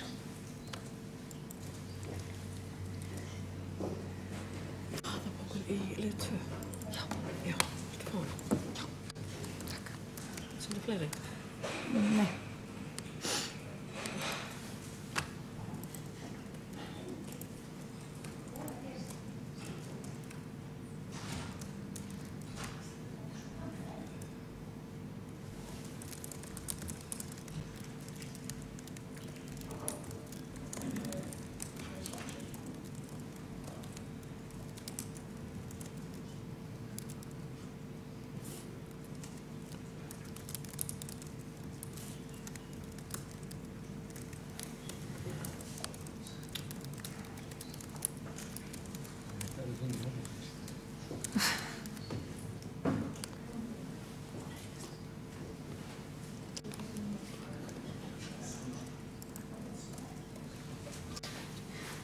Þá les borgarstjóri upp gagnkbókun við bókun Sjálfstæðisflokksins. Nei, við Framsókn. Nei, Framsóknarflokksins og flugvallavinna. Forseti, upplýsingafundur uppbyggingu íbúðarhúsnæðis í Reykjavík hafa verið árlegir árum saman. Gefur hefur út upplýsingarefni sem hefur fengið góða dreifingu að þessu tilefni síðastliðin 2 ár. Síðasta vor var einnig opnað sérstakur upplýsingavefur www.ibúðauppbygging.is. Allt þetta aðgerðir sem miða að því að auka upplýsingastreymi til borgarbúa og byggingaraðila húsnæðis- og uppbyggingamál. Það að boðað hafi verið til alþingiskosninga með stuttum fyrirvara hefur ekkert með þessa upplýsingamiðlun að gera.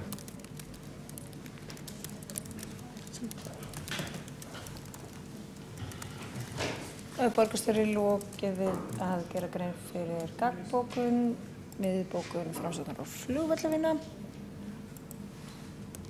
Er Sjálfstæðisflokkurinn tilbúinn með bókun undir fyrsta lið?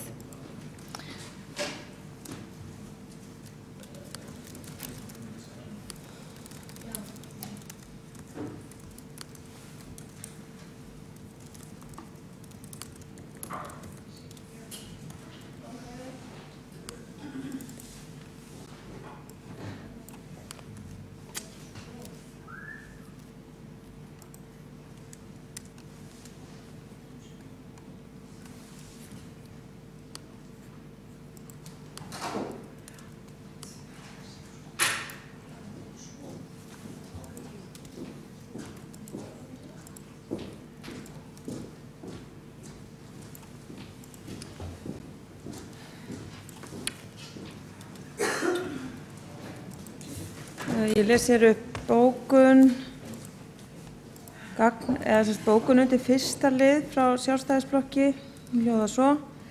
Einstrengisleg þéttingastefna og lóðaskortstefna hefur stóraukið húsnæðisvandann í borginni. Strax í upphafi kjörtímabilsins var ljóst að breyta þurfti áætlunum til að koma til móts við þann húsnæðisskort sem stefndi í og er nú veruleiki. Meirihlutin virti þær viðvaranir að vettugi og ríkhélt í þröngsýnar áætlanir þéttingu byggðar. Þá er það meirihlutunum í Reykjavík til mikils vansa að misnota almannafé í eigin þágu með því að senda auglýsingabækling inn á hvert heimili á kostnað skattborgara.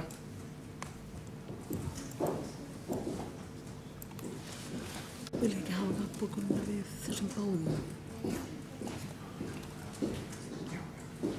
Já, þá hefur Áslaug María Friðriksdóttir lokið við að lesa upp bókun sjálfstæðismanna undir fyrsta lið og senda bókanir og meirihlutinn gagnkbókar einnig sömu bókun og lesið var upp hér áðan við bókun sjálfstæðismanna.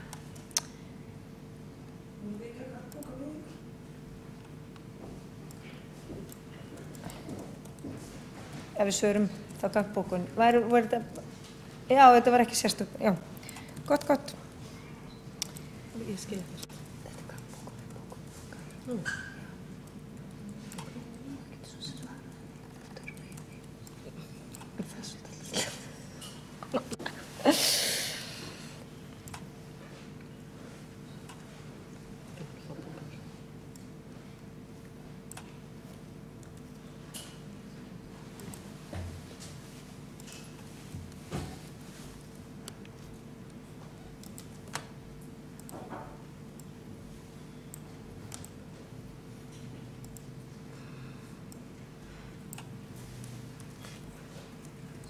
meira.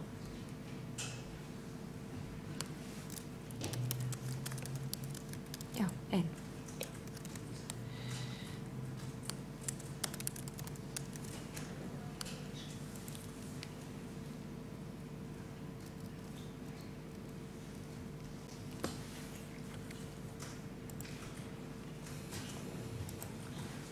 Þá les borgarstjóri upp gagnbókun við bókun sjálfstæðismanna undir öðrum lið. Forseti ágæta borgarstjórn, skýrar reglur kynningar og auglýsingar, heima kynningar og æskulýðs íþrótt- og tómstundastarfi á skólatíma í samráði við skólastjórnendur. Allt tal bann við slíku tilhæfulaust, tillöguflutningurinn því óþarfur og var tillögunni því vísað frá.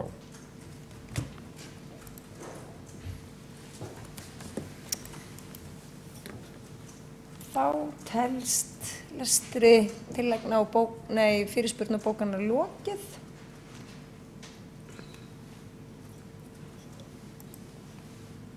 Og forseti slítur fundi 17:06. Máttu bara síðustu.